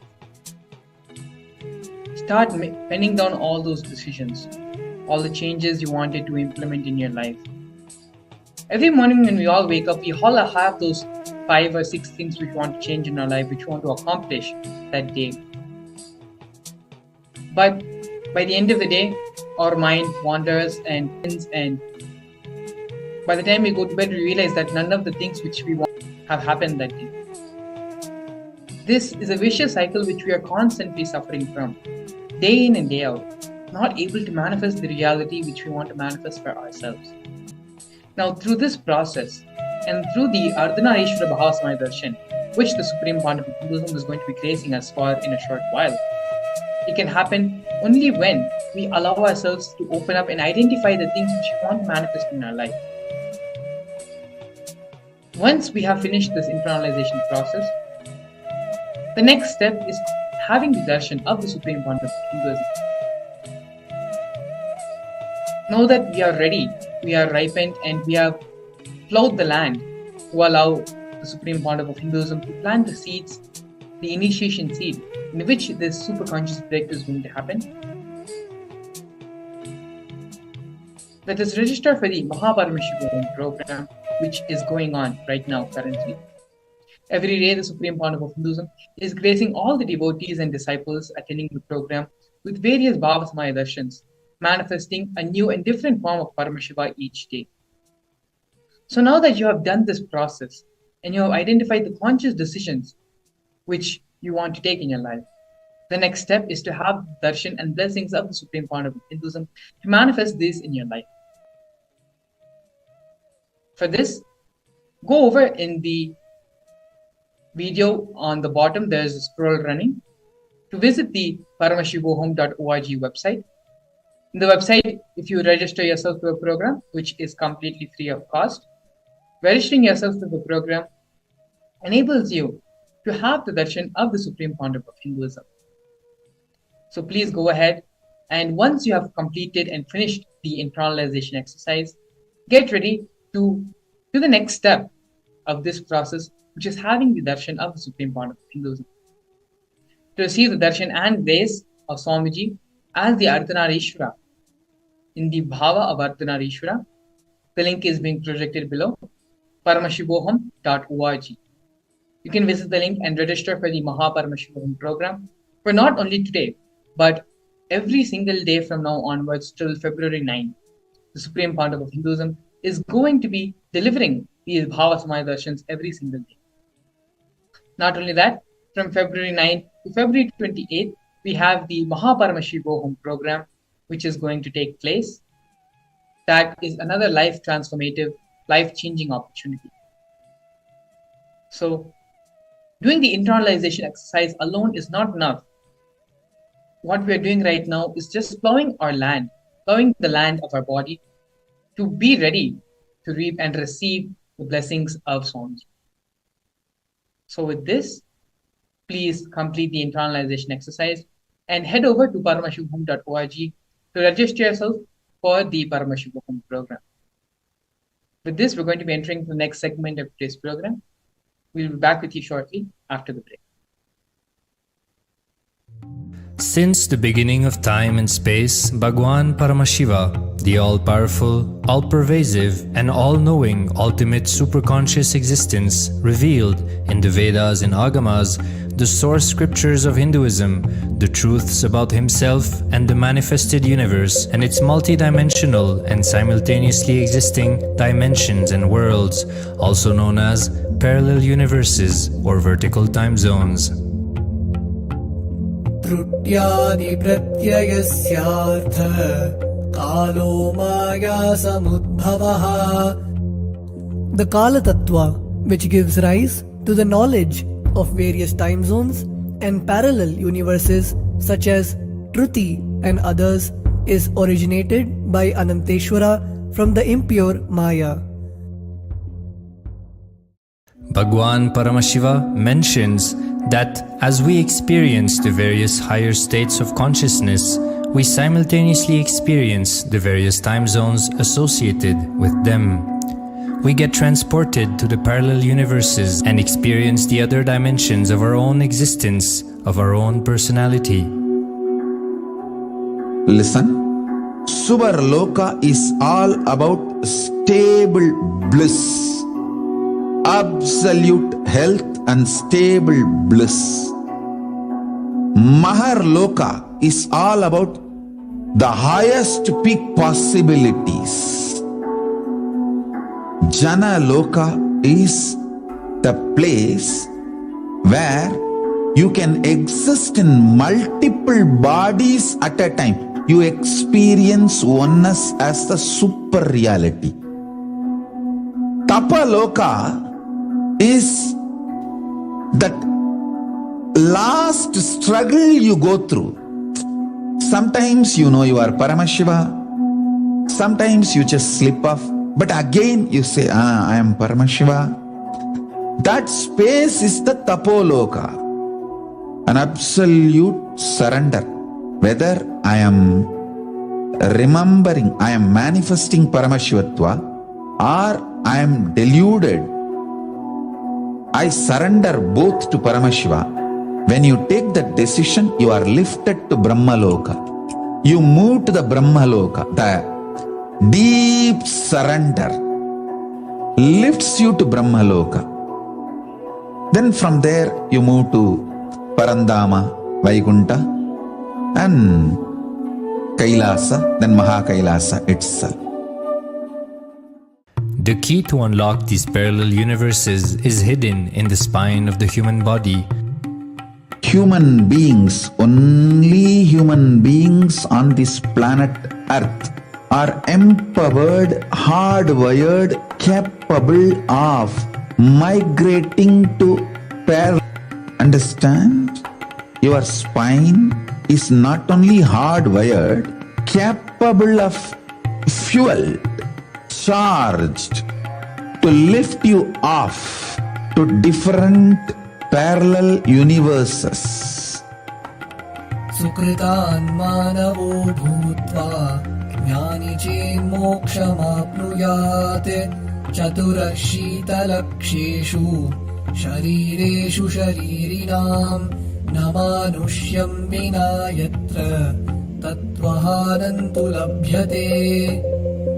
Of the 8.4 million bodily forms, the human body is the most important, for it is this form in which one gets knowledge of the essence. This knowledge of essence cannot be attained in any other form other than human. The possibility you have need to be told to you. And animals have spine because the majority of the time they spend horizontally.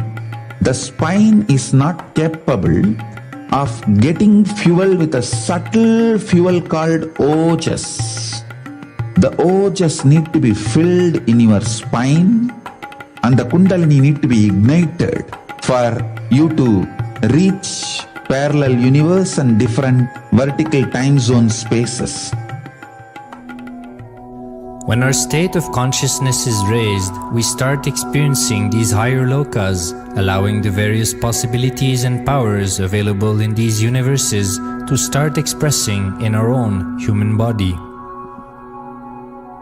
Recently, scientists have discovered that the human body, particularly in the brain, naturally produces light in the form of biophotons, and that when our state of consciousness is lifted, the brain moves from producing a normal 20 photons of light per centimeter square per second to more than 100,000 photons of light per second. That shows us that as we start to experience higher and higher states of consciousness, we start to produce huge amount of light, which is directly proportional and translatable to the amount of possibilities and powers that start to manifest on this plane, as well as the freedom from pains and sufferings experienced by beings in lower states of consciousness.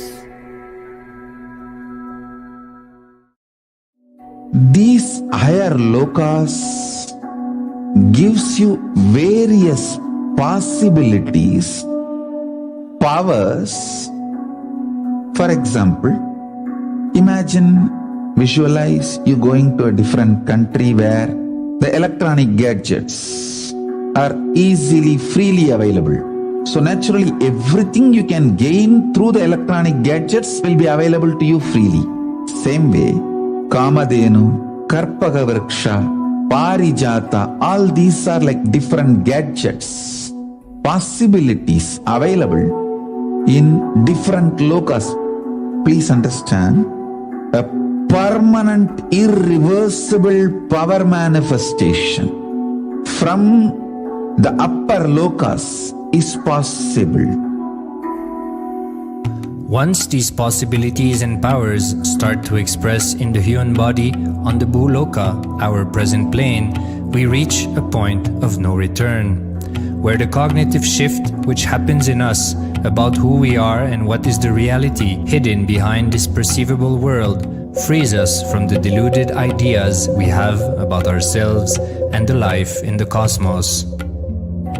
The moment your consciousness is empowered to access and to exist in the parallel universe, no force in this Bhuloka, planet Earth, can torture you, abuse you, suffocate you. It is irrelevant enlightenment, irreversible, permanent empowerment.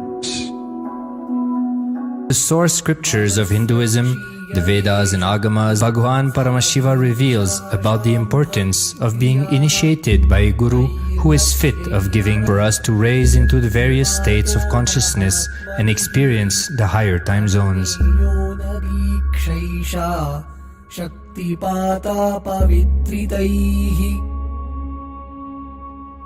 The potency of Anavamala, which veils the innate and essential nature of the soul, is set into the decaying phase by this specific activity.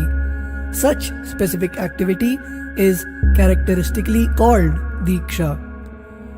The intimate communion between the Blessed One and the Blessing One is very rare and difficult to occur.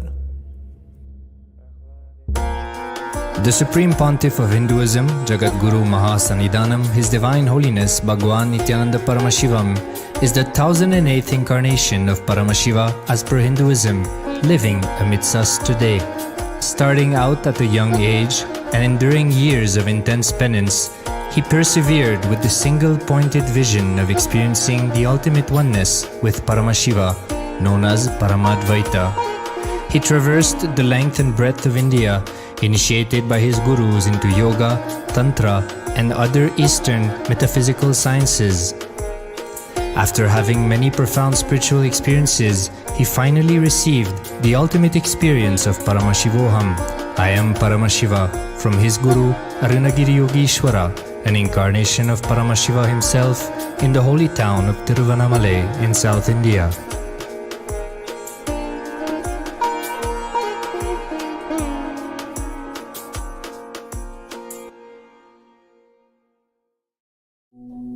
The body's most complex organ, containing 100 billion neurons, each of them in chemical and electrical conversation with up to 10,000 other neurons. Its sheer capacity to process the various happenings of life is astonishing.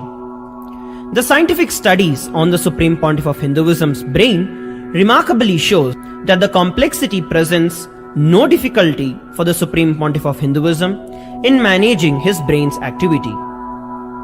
The Supreme Pontiff of Hinduism's capacity to control his brain is very fluid. He can easily shift his brain function and alter his brain waves, allowing the travel into various time zones possible and effortless. The results from the scientific studies conducted on the Supreme Pontiff of Hinduism showed that the human body and brain is able to choose to alter the body and to travel to other dimensions at will. The possibility for people to experience the healing capabilities as well as the higher states of consciousness is an event of immense benefit for humankind. The science of altering the rates and progression of many physical diseases, mental instabilities, and ultimately the superconscious breakthrough has now been made available and achievable for today's humanity. The Supreme Pontiff of Hinduism is a bridge between the visible and the invisible. He is also a bridge between the age-old world of mysticism and the modern world of science and discovery. As brain research continues on a widespread basis, and as we appropriately bring the phenomena of mysticism into the realm of science for further study, we are taking strides on the path of physical and mental health as well as superconsciousness. I'm going to empower, enlighten each and every one of you with the fuel and energy of the parallel universe. It can make you tireless forever. It can just kill the boredom once and for all in your life. It can just make you manifest third eye power right now. You may experience intense levitation right now. You may experience absolute flexibility of the body and complete detoxification, a complete healing right now. There can be multiple possibilities. I'll infuse this intense supernal effulgence DNA test, Kundalini Shakti into your spine to consciously lift you to Mahakailasa.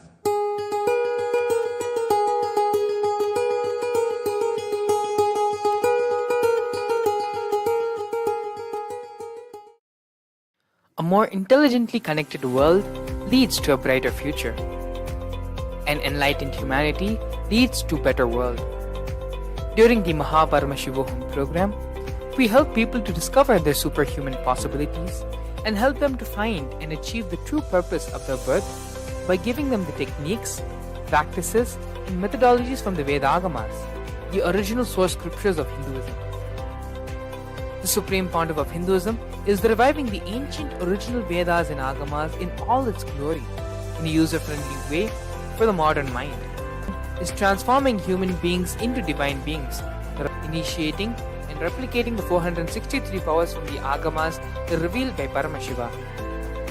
The Supreme Pontiff of Hinduism is not just giving solutions for every problem man faces, but is making them irrelevant to their lives by transforming human beings into divine beings. Listen.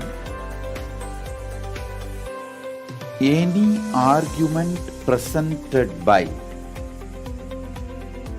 your mind, body, your present reality. To establish you are not Paramashiva. You are not omniscient, omnipotent, omnipresent. Anything presented to prove you are not Paramashiva is illegitimate. Decide this. This is super determinism. Understand? Anything you declare as illegitimate will lose power over you, will die in few days, few minutes, maybe in few weeks, whatever few days it takes. It will not have power over you. Understand, this is the method for sudden enlightenment. This is the method for sudden enlightenment. It happens by the Shaktipada. Here Paramashiva is sitting to tell you all, you are Paramashiva, you are me, with Shaktipada and Shaktinipada. The Dvitiya Vijnasa Krama is an extensive and thorough yoga sequence to prepare your body to receive the experience being given by the Supreme Founder of Hinduism. Through the yoga, which is aligned as per the source scriptures laid down by Paramashiva and the Agamas, you break all the impossibility in your body and in turn break the very cognition of impossibility. The program leads you to go beyond your human frame and limiting human ideas, which prevents you from living your highest possibility. I will reach you wherever you are, whichever corner of the world you may be. I will reach you with enlightenment. Again I tell you, I am not here to prove I am God, I am here to prove you are God. Don't wait to become divine. Register now at paramashivoham.org.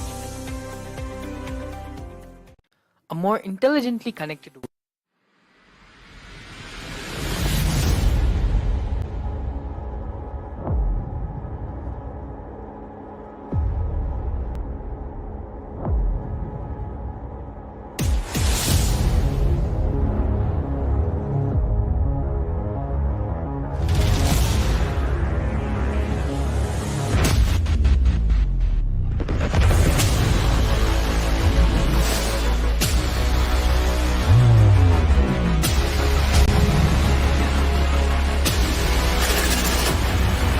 You will become Paramashiva.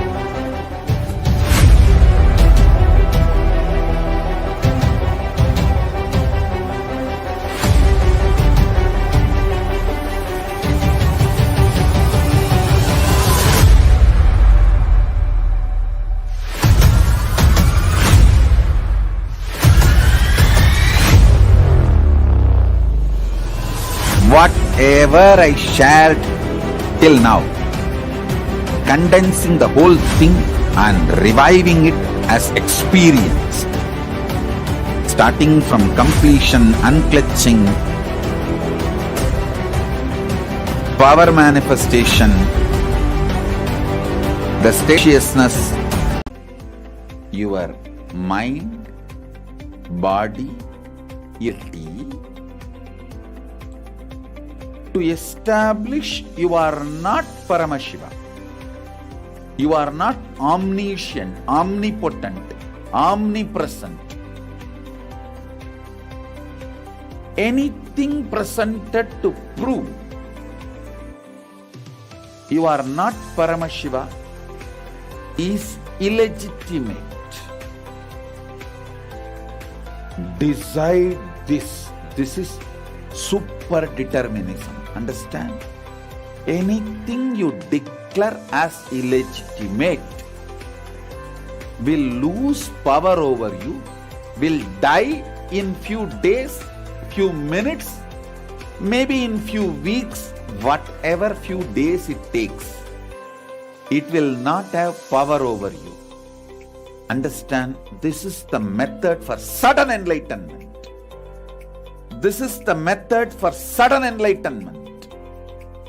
It happens by the Shaktipada. Here Paramashiva is sitting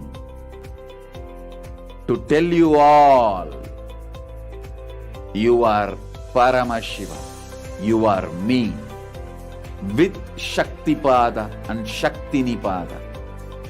The Dvitiya Vijnasa Krama is an extensive and thorough yoga sequence to prepare your body to receive the experience being given by the Supreme Founder of Hinduism. Through the yoga, which is aligned as per the source scriptures laid down by Paramashiva and the Agamas, you break all the impossibility in your body and in turn break the very cognition of impossibility. The program leads you to go beyond your human frame and limiting human ideas, which prevents you from living your highest possibility. I will reach you wherever you are, whichever corner of the world you may be. I will reach you with enlightenment. Again I tell you, I am not here to prove I am God, I am here to prove you are God. Don't wait to become divine. Register now at paramashivoham.org.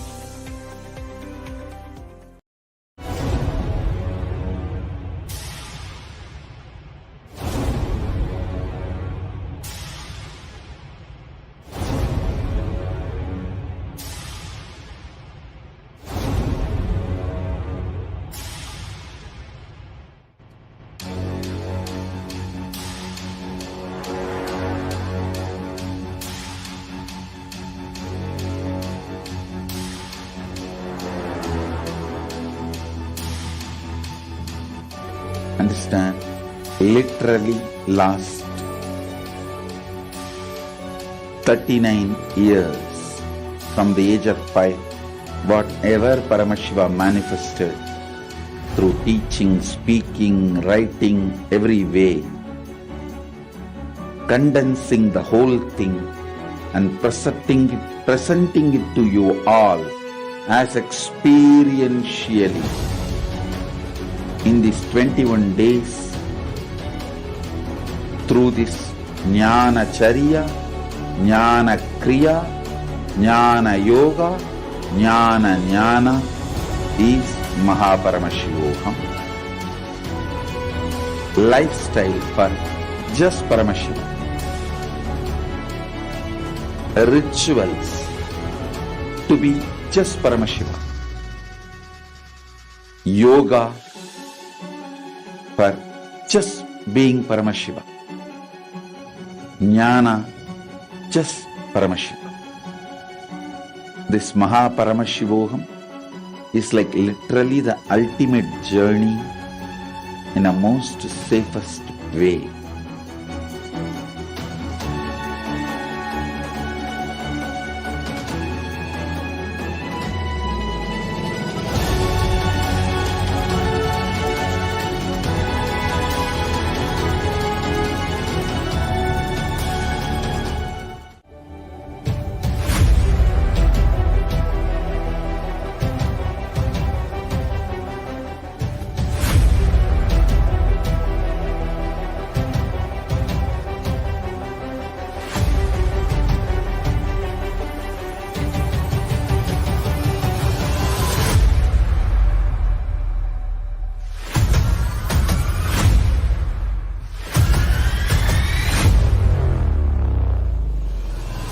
Whatever I shared till now, condensing the whole thing and reviving it as experience, starting from completion, unclutching, power manifestation, the states of consciousness, and the planes, multiple planes, everything.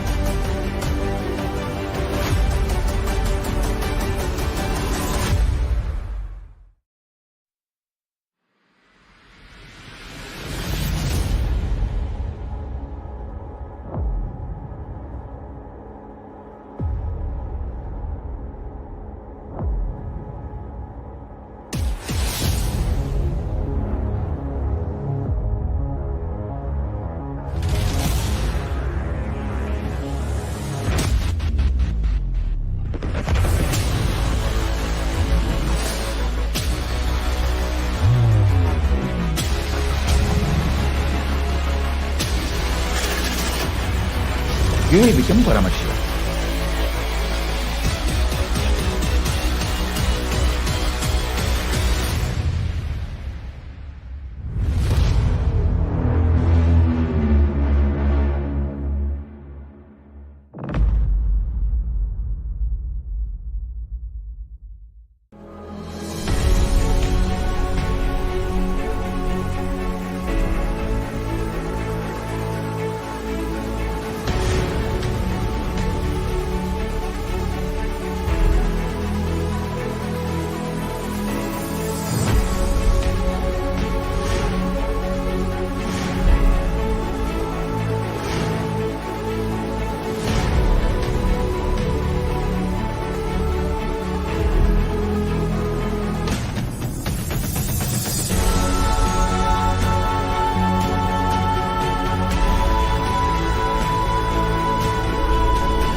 A more intelligently connected world leads to a brighter future. An enlightened humanity leads to a better world. During the Paramashivam program, we help people to discover their superhuman possibilities and help them to find and achieve the true purpose of their birth by giving them the techniques, practices, and methodologies from the Vedagamas, the original source scriptures of Hinduism.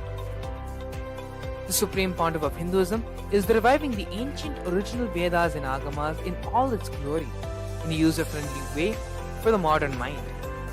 The Supreme Pontiff of Hinduism is transforming human beings into divine beings, reviving, initiating, and replicating the 463 powers from the Agamas revealed by Paramashiva.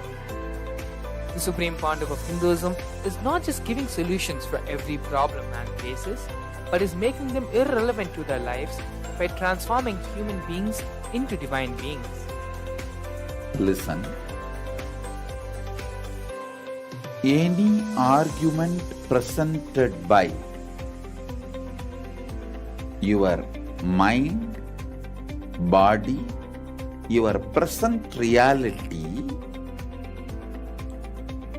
to establish you are not Paramashiva. You are not omniscient, omnipotent, omnipresent. Anything presented to prove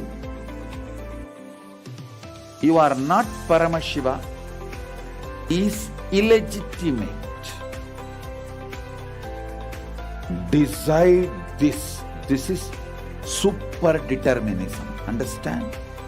Anything you declare as illegitimate will lose power over you, will die in few days, few minutes, maybe in few weeks, whatever few days it takes.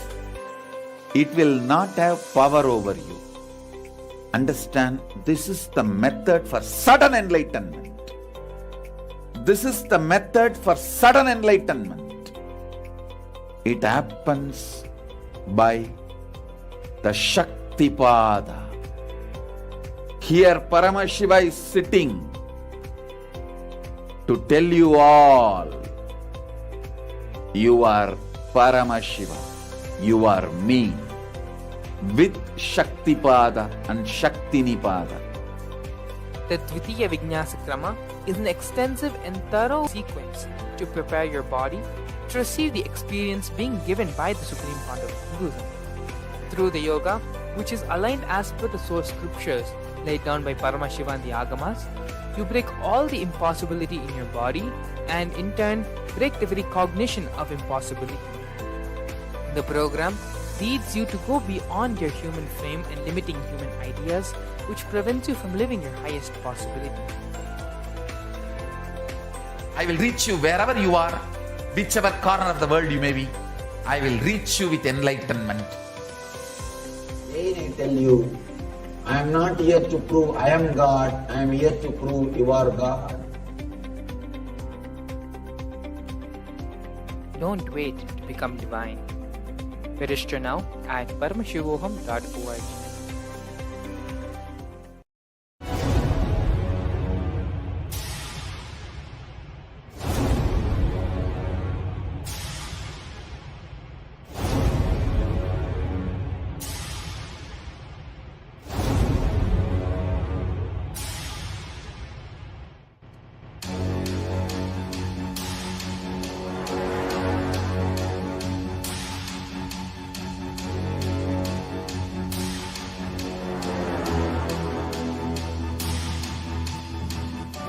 Understand?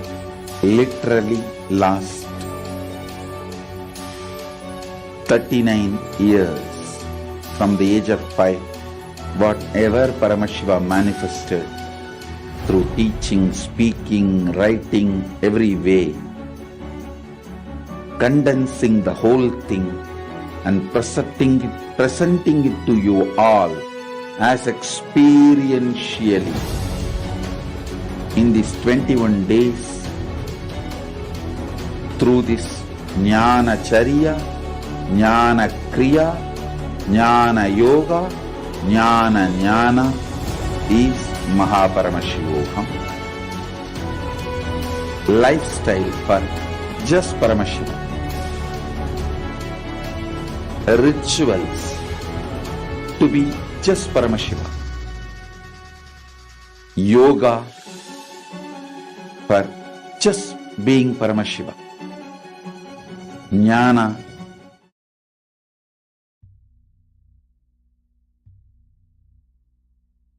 Nithyanandam Paramasukadam Kevalam Jnanamurtam Dvandvatitam Gagana Sadrisham Tattvamasyaadhilaksham Ekam Nityam Vimalamachalam Sarvadi Sakshi Bhutam Bhavaditam Triguna-rahitam Sadguruntam Namami.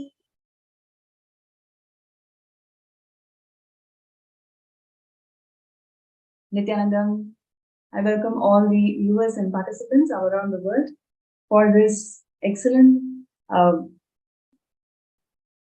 Samadhi Darshans that all of us are experiencing and manifesting. Every day, the Supreme Founder of Hinduism, Bhagavan Nithyananda Paramashivam Swamiji, is manifesting the 64 manifestations of Paramashiva and gracing us all with this extraordinary experience of Bhava Samadhi Darshans. And today, before we get into this darshan, we're going to be having one of the very important contributions of Kailasa, bringing intellectual legitimacy to Hinduism. So it's going to be a very interactive session today, where we will be discussing various contributions of Kailasa in bringing the intellectual legitimacy. So before we get into the details of this show today, I would like to first briefly describe where do we stand today and why it is very important for us to understand the intellectual legitimacy of Hinduism. Sanskrit, it is one of the oldest available languages that we all know, and it has its dynamic abilities, whether it comes to metaphysical abilities or it comes to greatness of the structure that the language holds, or the formation and the grammar, and its ability to generate numerous meaningful knowledge systems. All of these components forms and makes Sanskrit as which is extraordinary contribution of Hinduism to the world today. Even now, the modern scientists, whether it is quantum physicists or the mathematicians, every single dynamic field of modern physics and modern mathematics today find nuances in Sanskrit as something extraordinary, and that is something always pertain to research and development. And over the last 2 centuries, the ancient language has been ruthlessly persecuted, and in fact used to its own advantage, misused and used for the at the hands of the anti-Hindu elements, in which that the whole context is distorted by mistranslation, and in fact in many places addition of the verses. In many cases it is misrepresentation of the very language itself. So it is by large being abused by the Western Orientalists and also Dravidians, foreigners, who has literally persecuted the entire language and used this as a powerful weapon to attack the intellectual abilities or the intellectual foreground of Hinduism. And today's segment, we are going to see how Kailasa, the Supreme Pontiff of Hinduism, Swamiji, has immensely contributed in terms of bringing back the intellectual legitimacy of Hinduism, and how by attacking this intellectual component of Hinduism, literally you can see that how Hindus are suffering from this double genocide effect. In a way that you do not even know that you are getting persecuted, you start believing the lies that's been always spread by anti-Hindu elements. For us to be in this double-blind genocide effect, attacking the intellectual component of Hinduism has always played as a very important tool at the hands of anti-Hindus. And today's segment, we're going to be seeing a lot more facts and a lot more details on how the whole intellectual terrorism had happened in Hinduism. And in today's segment, we will be also having some very interesting speakers who has immense experience in terms of learning Shastras or being involved in the various Hindu activist groups, voice and talk about these persecution. And at the same time, they are immensely enriched by Swamiji's grace and Swamiji's contributions of Kailasa, and they're already part of Seven Vipita. So we'll be having very interesting new points coming up from these speakers as well. And firstly, today's show will be focusing on 2 important components. First component is Manusmriti, which is the most abused scripture in the world, in fact. And number 2 is the social systems, Hindu social system, which is Varnashrama Dharma. So how these 2 components, let's take examples of these 2, and we will see in detail how these are used as weapons by misquoting, misrepresentation, and mistranslation, how these import of Hindu social structure as well as Hindu constitution is being abused to make this double genocide of Hindus being really prevalent. Now, firstly, we'll talk about Manusmriti. Manusmriti is one of the most abused scripture in the world, and it forms the constitution of Kailasa also. Swamiji has told that Manusmriti and 32 other Dharma Shastras will form the very basis of the constitution of Kailasa. And why Manusmriti is called as the most abused scripture in the world? I'm going to give you some of the examples. Manusmriti has about 100,000 verses originally. Now, what we have as Manusmriti is only 4,400 verses. You can see the huge gap in terms of how Manusmriti was presented originally by Manu and what we have today. So where did this gap and where are these 96,000 verses go? That is the question number 1. Number 2, the original context or the preamble of Manusmriti clearly talks about how the human beings are endowed and empowered to be treated as Paramashiva. That is the first and foremost preamble that Manusmriti is presenting to the world, where it says that you have right to be treated as Paramashiva. So the very preamble of Manusmriti defines the scripture itself, isn't it? Anytime when you go to a bookshop and you want to buy a book, you read the foreword, and the very foreword will actually give you an essence of what the book is going to talk about. This is what is the usual norm, isn't it? That's exactly how the Shastras also operated thousands of years before. So the very preamble of Manusmriti is clearly documenting that everybody has got right to be treated as Paramashiva, and the very nature of this entire social system is only to empower you towards realizing that you are Paramashiva, and that is what the ecosystem's primordial duty is. So when the preamble of Manusmriti is empowering the human beings to be treated as Paramashiva, number one, and it is also defining that the entire social structure, Hindu social structure, is focused towards empowering each person to that realization. Number three, it is also giving the idea that it is living enlightenment that is the purpose of life. So all these three things are very clearly stated in the preamble of Manusmriti, so which actually sets the tone of that entire scripture.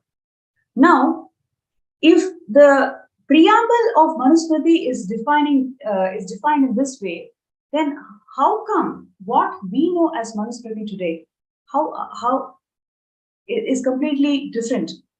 We can actually see the contrast of how we perceive Manusmriti today as and what the preamble of Manusmriti is stated as. Today, we know Manusmriti as a scripture that actually discriminates women. We know Manusmriti as a scripture that is discriminating the lower caste people. We know Manusmriti as a scripture which denies every right that the woman has. In fact, it talks about women should be under the protection of man. From the birth till the death, she should always be under man. These are some of the violently mistranslated quotes of Manusmriti, which makes us feel that, is this for real? How come Hinduism is actually making people as slaves, especially women and the lower caste people? So we Hindus lost trust in Hindu social structure. We Hindus lost trust in the way women is treated in the society, trust in the entire ecosystem that Manu had actually with. That's because of this gross misrepresentation and gross mistranslation that has occurred over the last 2 centuries, which led to this destruction of the entire intellectual understanding about Hinduism. The very preamble of Manusmriti is empowering each and every human being as Paramashiva, while what we have today as the mistranslated text is completely distorted. In fact, it gives rise to a hate speech against the very sacred scripture itself. So this is how the anti-Hindu elements used every single component of Hinduism, whatever is actually strengthening, whatever is used to strengthen the ecosystems, these components were picked and chosen, and in fact used, misused, misrepresented, and mistranslated to give that hate speech, to give that double blind genocide effect in all the Hindus. So now we have, now I'm going to request all the viewers out there, you can post your comments. You can post your comments in the YouTube chat. What do you feel about this very fact that how Manusmriti is empowering the humanity with and how it is being treated and misused today? How do you all feel about it? Because the very facts, if you just take the facts of it, you can see how both are extreme corners. But what is presented to today's Hindus is something very, very different, which makes us feel that we have been cheated for last few centuries without even giving the real understanding of what our Shastras talk about.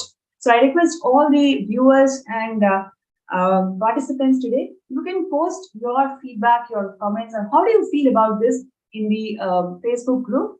And all the YouTube viewers, you can actually post that in the YouTube chat.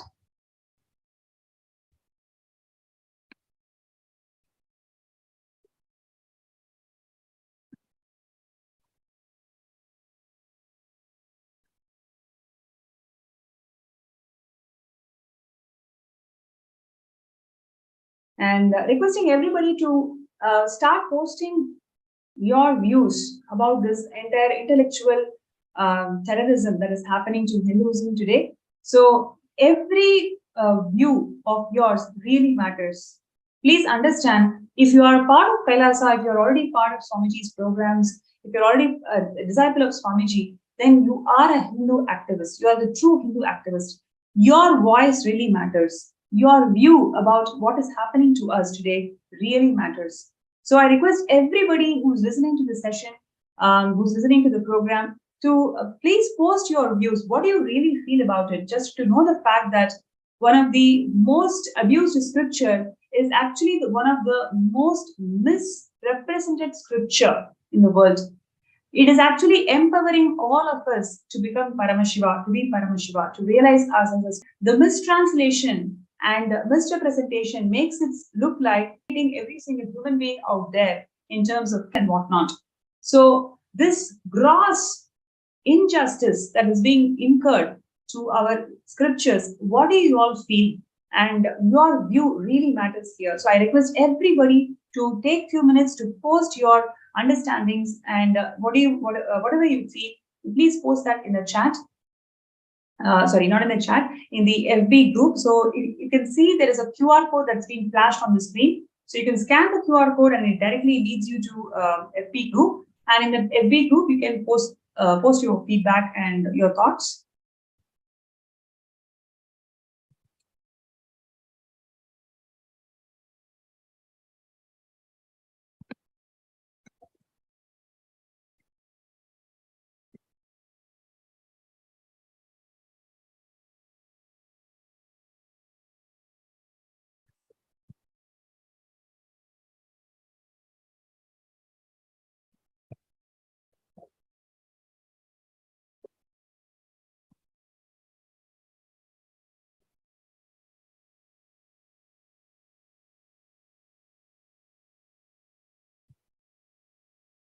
Right. So while we are, waiting for all the participants out there to post your comments and feedback, we will now get into the speakers today. So the first speaker who we have today is Shantidas Ayya, and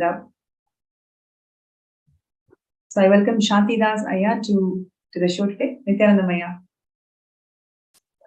So Shantidas Ayya is working in US, and he has got immense interest and passion towards Hindu activism. He's been participating in several activities in this, and he's also contributed a lot towards collecting various scriptures and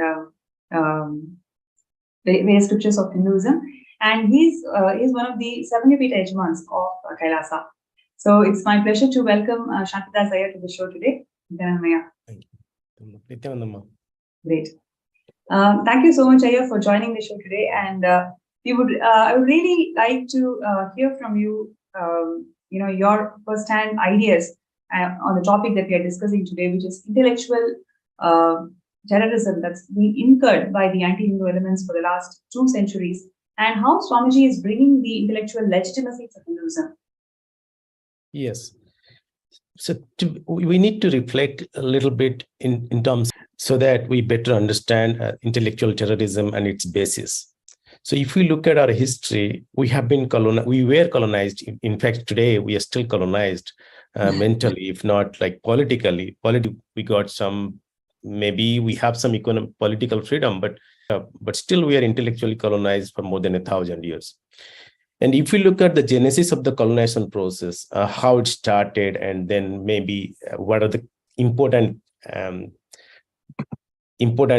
points in the history.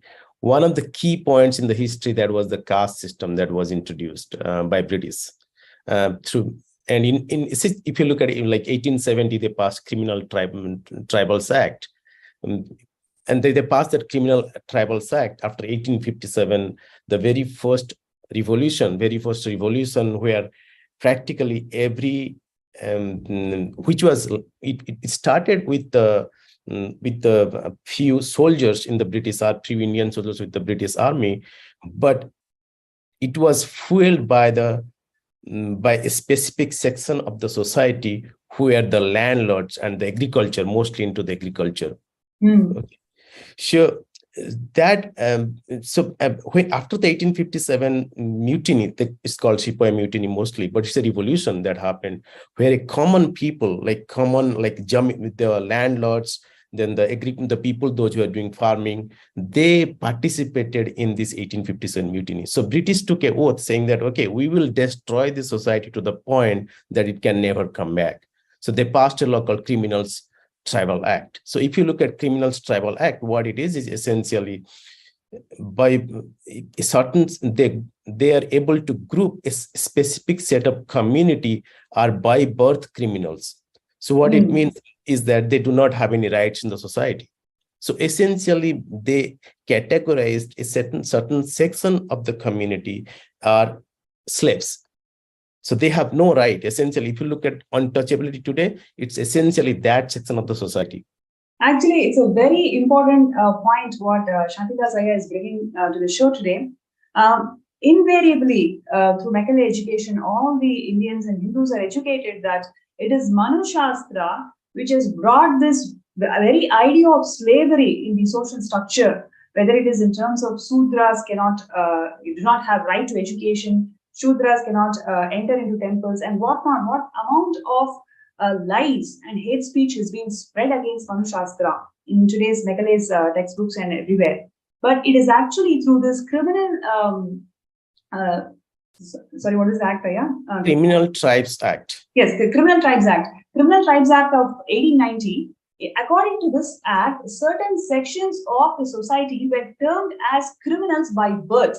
Can you believe this? This is actually introduced in our social structure. So what we are facing as impact of untouchability, impact of slavery, it is not because of Manu Shastra, it is actually because of anti-Hindu elements or the invaders who have spread this poison of Criminal Tribes Act, which by very word itself calls people as slaves, and they do not have rights in the sections of society. So this level of atrocity has been incurred to us in the society over the last 2 centuries. Yes. And if you look at the criminal tribes or the groups that were categorized, that India had a princely state, about 500 princes or even more than that. A large section of that princely state came from the community that was declared as Criminal Tribes Act. If a large person, like the princes, people may not know, the Ramakrishna Paramahansas, the queen is from that caste. The queen who established the temples, 7 temples, built 7 temples. She is from the criminals, under the Criminal Tribe Act. Yeah, that is what she is from. So, in fact, the large percentage, more than about 70% of the princes, the kingdoms, belong to that specific caste. So, if you look at like how in India during those time, in Hinduism, usually you do not give capital punishment. Capital punishment is very, very discouraged. So the closest form of capital punishment that you give is outcasting.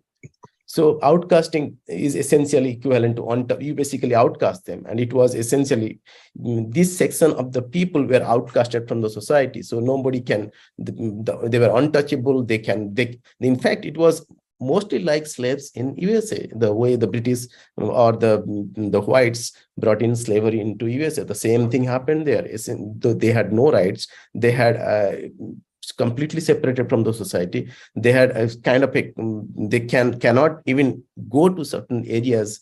As soon as they go, they'll be prosecuted. They'll be put behind bars.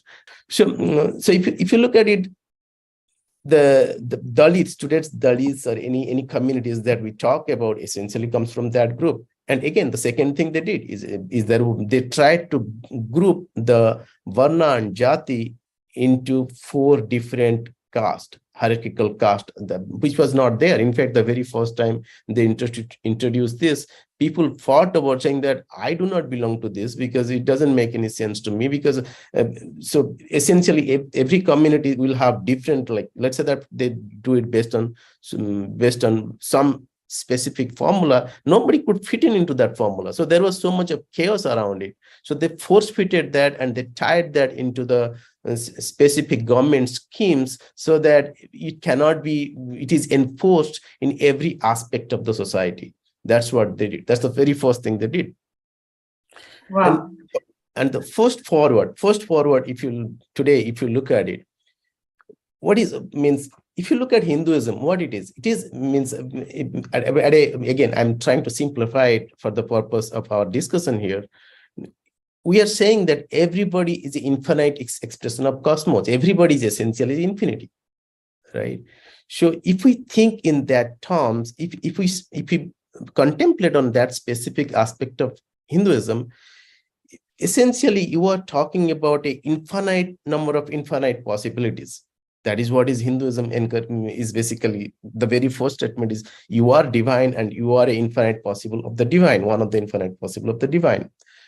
Now, to comprehend that level, you need to have those nuances, a test for those nuances. You need to have, you have to be mentally developed. Your consciousness has to be developed to that level to really comprehend, enjoy, and celebrate it. Okay. So if you look at the industrial revolution or the revolutions that happened in last 1,000 years, 2,000 years, it tried to simplify everything. So basically, this will be considered as a chaos. Okay, this infinite of infinite will be considered as a chaos. So that's because they could not comprehend in their binary logic. Yes. We don't understand consciousness. We don't understand multidimensional logic, which is exactly what Swamiji is reviving. Yes. Like through all these programs and initiatives.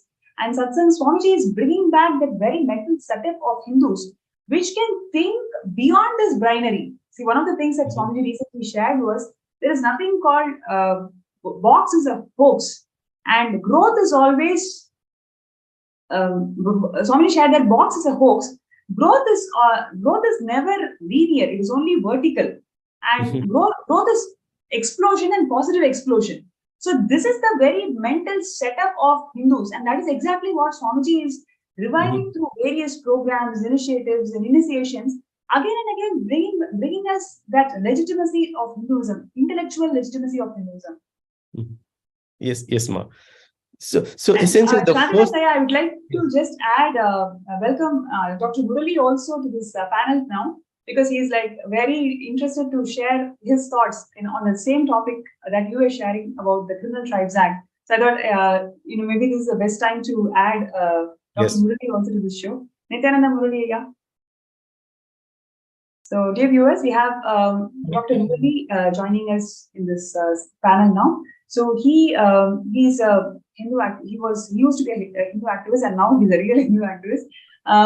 Been writing many articles about the Hindu persecution and how Hinduism is destroyed in society today in various portals and various online. And he's also a Sarvagapita manifestor, and he has joined in the session today, and he has lots of things to share about the topic that we are discussing now. Nithyananda.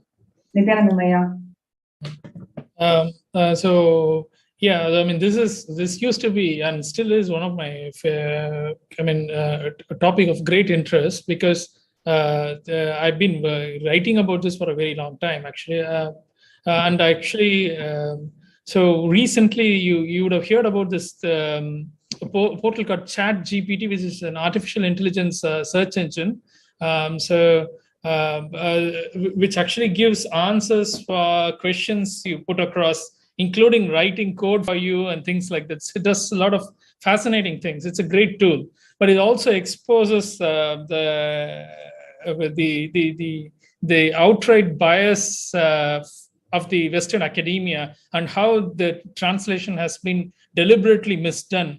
For example, you can basically ask questions to it and it would answer. So I asked about caste and Manusmriti, and which was the verse which actually says that caste is by and Varna is by birth. And so it gave the verse, it quoted the verse, and then it translated it as, gave a translation which says it was by birth. So I asked, like, which word is that? And I looked at the verse it used, because there are 50 different versions of Manusmriti. So the specific version it gave, I don't know where it came, word which says Varnashu and Jatishu are the two words which says by birth. So then I asked ChatGPT itself, so okay, give me the grammatical breakdown of the word and what it means. So it actually did the translation of breaking down the words, and he said, like, jati plus shu and varna plus shu is means by birth. And then, like, I asked it to give the grammatical breakup, and he said, like, jati shu is basically the software itself said that the artificial intelligence software itself said that it is shu is the pluralizing suffix to that word of jati and varna. So it gave that grammatical breakup as well. So, and then I asked, like, then why? I mean, it is only pluralizing. So there is no word which says, like, exactly by birth, according to your own grammatical interpretation. So how are you saying that it is actually? I have taken screenshots of it actually as well. So because I wanted to write an article on that, showing that how because this artificial intelligence has been trained by the translations and stuff published by Western academia. So basically, it's not self-intelligence actually. So it's so it is basically taking all these things and then regurgitating that as if as a human or another human, like some intelligence is talking to you. And it said, like, I mean, this is the translation that has been given by scholars. So I'm just giving the same interpretation. So that is what it is. Basically exposed how Western academia and how they are doing this kind of mistranslation. I've seen similar things across the thing. In fact, they will drop words. Here, they've added words which didn't exist in the original verse in the translation better. I mean, you can even remotely say that. I mean, shu isn't suffix to make the word. Say, for example, instead of saying jati, you want to say jatis in English, right? So it's jati shu or varna shu. In fact, many of this Manusmriti doesn't even have the word versions available. There doesn't even have the word jati at all anywhere. So only the word that exists is varna. Again, another thing is, like, it explicitly says from chapter 9 where they talk, where Manu talks about all these even classifications and what are the rules that has to be followed between the interaction between the different groups, comes from chapter 9, which starts explicitly by saying that these are the rules for the periods of exigencies, which means periods of emergencies. And in fact, Kane, who's one of the experts in Dharma Shastra, in all translations, in almost all versions of Manusmriti, this is there explicitly from chapter 9. But including our own people, Kane is an Indian Sanskritam expert and expert in Dharma Shastra, who wrote the translation, multi-volume, 13 volumes, I think, of all the different Dharma Shastras. They have, like, basically ignored this preamble for the chapter starting from 9, and then started talking about as if they were part of the regular rules as well. Even though, I mean, those rules themselves aren't discriminatory, actually, as it has been portrayed. They have mistranslations and things like that.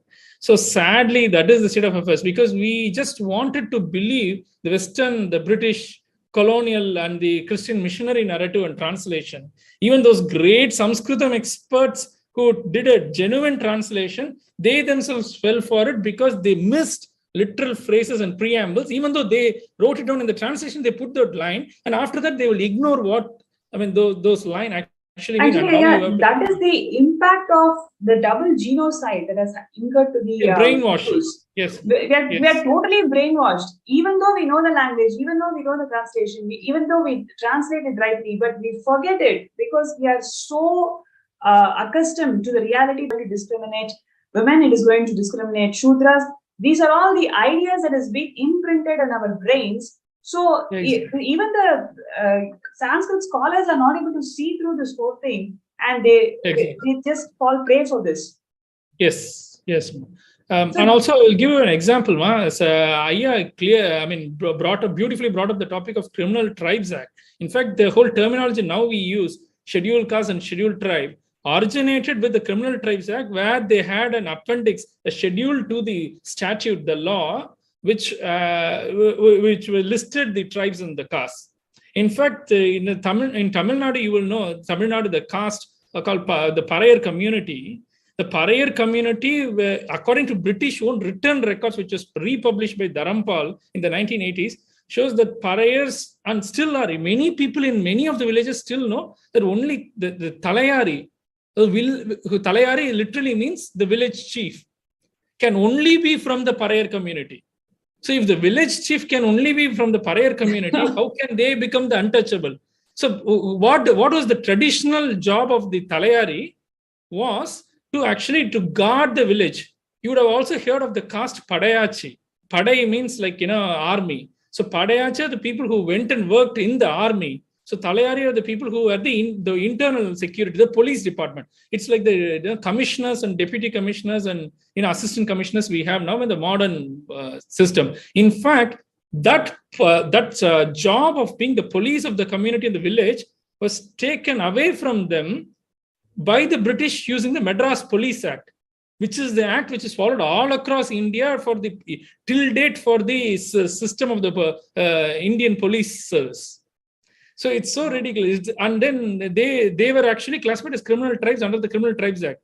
The reason being that because they were the people after the Padayachi community, because they were in the army. Once the army was taken over by the British, even while the Indian rulers were there, by deceit, it was the people who would oppose the British interference into the local administration because they were the police. They are the Talayaris.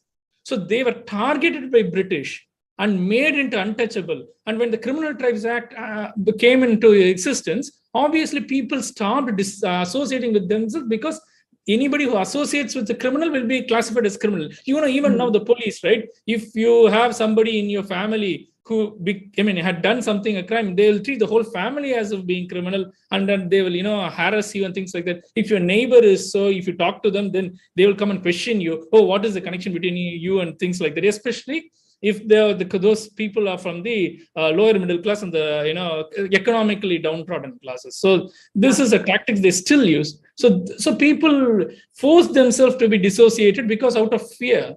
And then that practice became untouchability later on. So this was, there is another evidence for it. In fact, there is something called... I would like to jump in here, Dr. Mulle. We have Kailasa's Bhaktivasya Ma, who's sharing that I find comfort in Manusmriti. The laws of Manu, Kailasa governing within these laws are of highest cosmic laws, of highest cosmic order. Time-tested law system that runs and governs with highest cognitions is too profound. This system blesses all with one specific thing that brings huge comfort, is that everyone should be treated as Paramashiva. Actually, this is the first preamble, very first introduction that Swamiji gives in Kailasa's jurisprudence, where everybody is Paramashiva and everybody holds right to be treated as Paramashiva. So that is how Kailasa's preamble is written by Swamiji. And Ma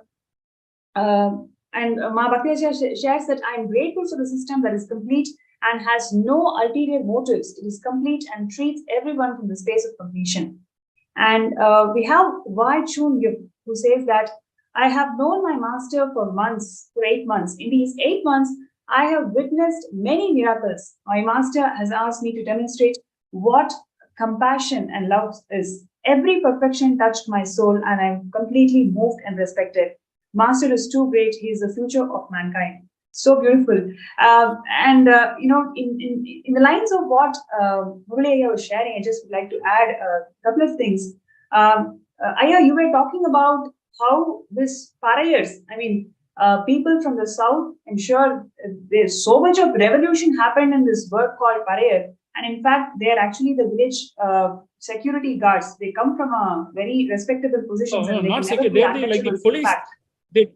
They conducted the panchayat as well. The Talayari means the head. Yeah, exactly. They're the chiefs. So we can see to what level the society is brainwashed. And now what Swamiji is doing is he is reviving the whole social system of Hindus had. And in fact, the super conscious mutation, the Paramashivam program, Paramashivam program, all these programs that Swamiji is conducting and giving Bhava Samadhi Darshans, or manifestations of Paramashiva, everything is to reactivate the DNA, awaken the DNA which holds these specific genetic codes of your Gotra. Because right now we are in a space and place where we don't know our roots. We are in such Hindus are experiencing such identity crisis. We don't even know that we have access to huge information just by awakening our Gotras.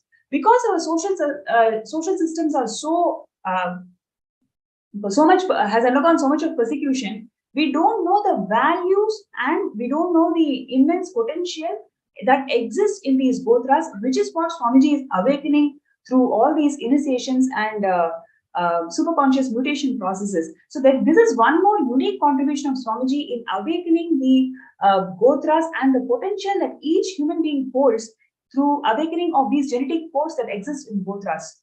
So one other thing what Murliaya was sharing was, when through this artificial intelligence tool, in the original Manusmriti, there exists no word called jati. It is all about varna. Jati is an introduced term in the medieval period. So, but it is so prevalent in all these mistranslated and misquoted texts that Manu Shastra is actually talking about jati. Manu never spoke about jati, in fact.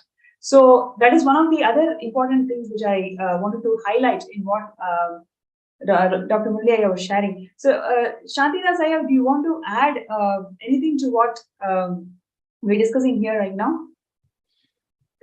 No, actually, Murliaya brought up the points which can be validated and verified today, right? And it's very clearly, it's in a very simple terms. But today, what has happened is, right now, wokeism is very prevalent in the institutions. So equal opportunity versus equal outcome, right? So if we look at our Varna system, so basically the very foundation of Hinduism is to respect, not to respect, to realize that you are infinity possible and you are a distinct possibility than the person Y, right? To celebrate that, you need to have a higher level of intellectual understanding of your own existence, or the existence of the society and everything. Now, over a period of time, as industrial revolution and everything started, it dumbed down the entire system. Right now, if you look at it, because it will be considered as a chaos in an industrial world, this specific kind of society will be considered as a very chaotic society, because they do not know how to manage infinite possibilities.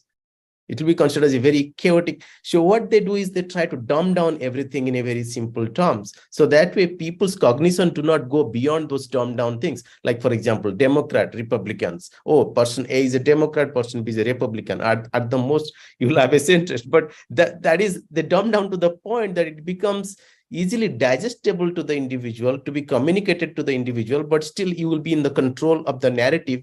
Those who are generating those narratives, and they are doing their vested interest.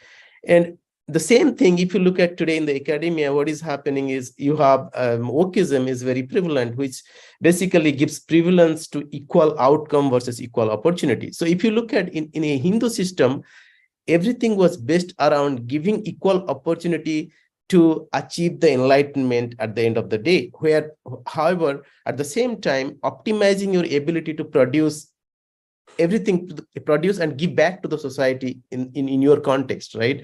So in case of equal outcome, what they will do is everything will be considered as your right, as well as it will be considered as, like, let's say that if you look at today, the society is divided into 3 different categories as far as academia is concerned: oppressor, oppressed, and another group who defines who will be categorized as oppressor or oppressed.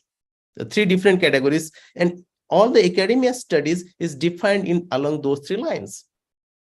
Okay, so if you look at any civilization, they will look at the civilization only in those 3 lenses. Okay, all the paradigms, all the paradigms, theories, and everything has to be looked into in these three lenses. So that doesn't leave Hinduism or Hindu constructs it means that is the standard on which the civilization, enlightenment civilization, is being analyzed and researched and presented back to the society. What we'll get exactly the same view that what is prevalent today in the society today, and it is being accelerated through different means. It is being propagated through different means, and whereas if you look at Hinduism, those three constructs do not fit. Neither we have oppressor, nor we consider us oppressed, nor we have a set of entitled people who are defining which oppressor versus oppressed. It's, if you look at in the Hindu society, it's a Shraddha-based society. I have certain Shraddhas. Based on that, I give somebody a certain level of respect and reverence. It's a reverence-based education system. I give reverence, and in the process of getting reverence, certain changes that happens in me, and I get I enjoy that entire process and get closer to the process, the state of enlightenment. But that specific construct cannot be understood, analyzed, and reflected back to the society if you are analyzing it from a construct of oppressor, oppressed, and entitlement. It cannot be, and that's where we are at today.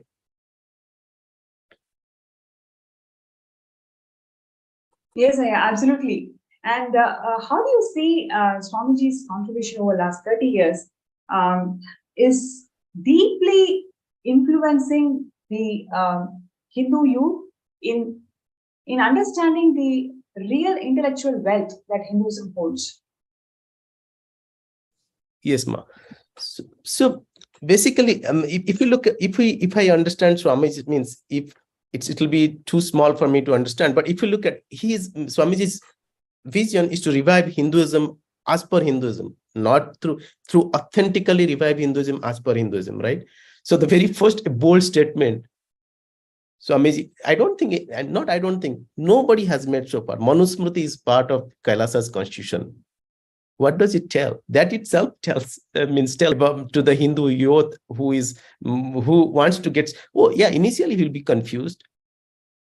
Initially he will say that this is but as he gets deeper and deeper, and the interest that he generates, he will start looking at what is Manusmriti, and which is essentially, then he will come to the same realization. He's basically taking the intellectual context from a Hindu context and presenting it to the masses so that they truly can understand, digest, and see its value for themselves for themselves, as well as for the society, as well as to truly understand the purpose of life. And he's doing that in every single sense. Like, for example, he has spoken extensively about Varna and Jati.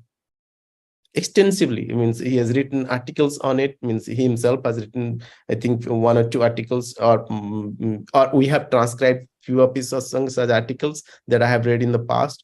And if you look at it, how he eloquently talked about Varna and Jati, in one of the articles that I had read earlier, he said that there is no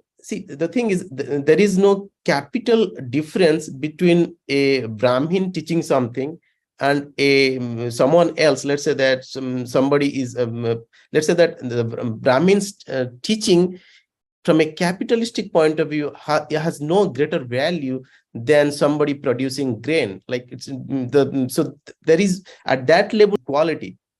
Okay, because that thought current is not present for a Hindu point of view, that Brahmin's teaching is much more capital value than somebody producing grain. But if you look at today's society, the knowledge, let's say that somebody is doing something in the computers, it has been given a lot more value, in the sense that he can earn more. It is given a lot more value than somebody producing grain. So, but that specific dynamics is missing completely from the Hindu, from a Hindu Varna system point of view, because that specific cognition is missing, because that is how it is not set up. So nobody is supposed to should think that, okay, just because in the process of Brahmins producing knowledge, he will have a much higher status in the society or lower status in the society. There is no such ideas that is that we the Hindus are should cognize. Basically, there is no such concepts that, okay, just because he is teaching, he will have a higher values, he needs to get given more money. There is no capital difference between these two groups. They have more or less same value as far as the society is concerned. It's a fantastic point that you brought out, because I'm in the financial sector now. So this is one of my favorite topics, economics. And Swamiji talks about Sadashiva's economics and economics in the Agama. So there is, if you look at it, for example, the current system, the entire system is designed against that.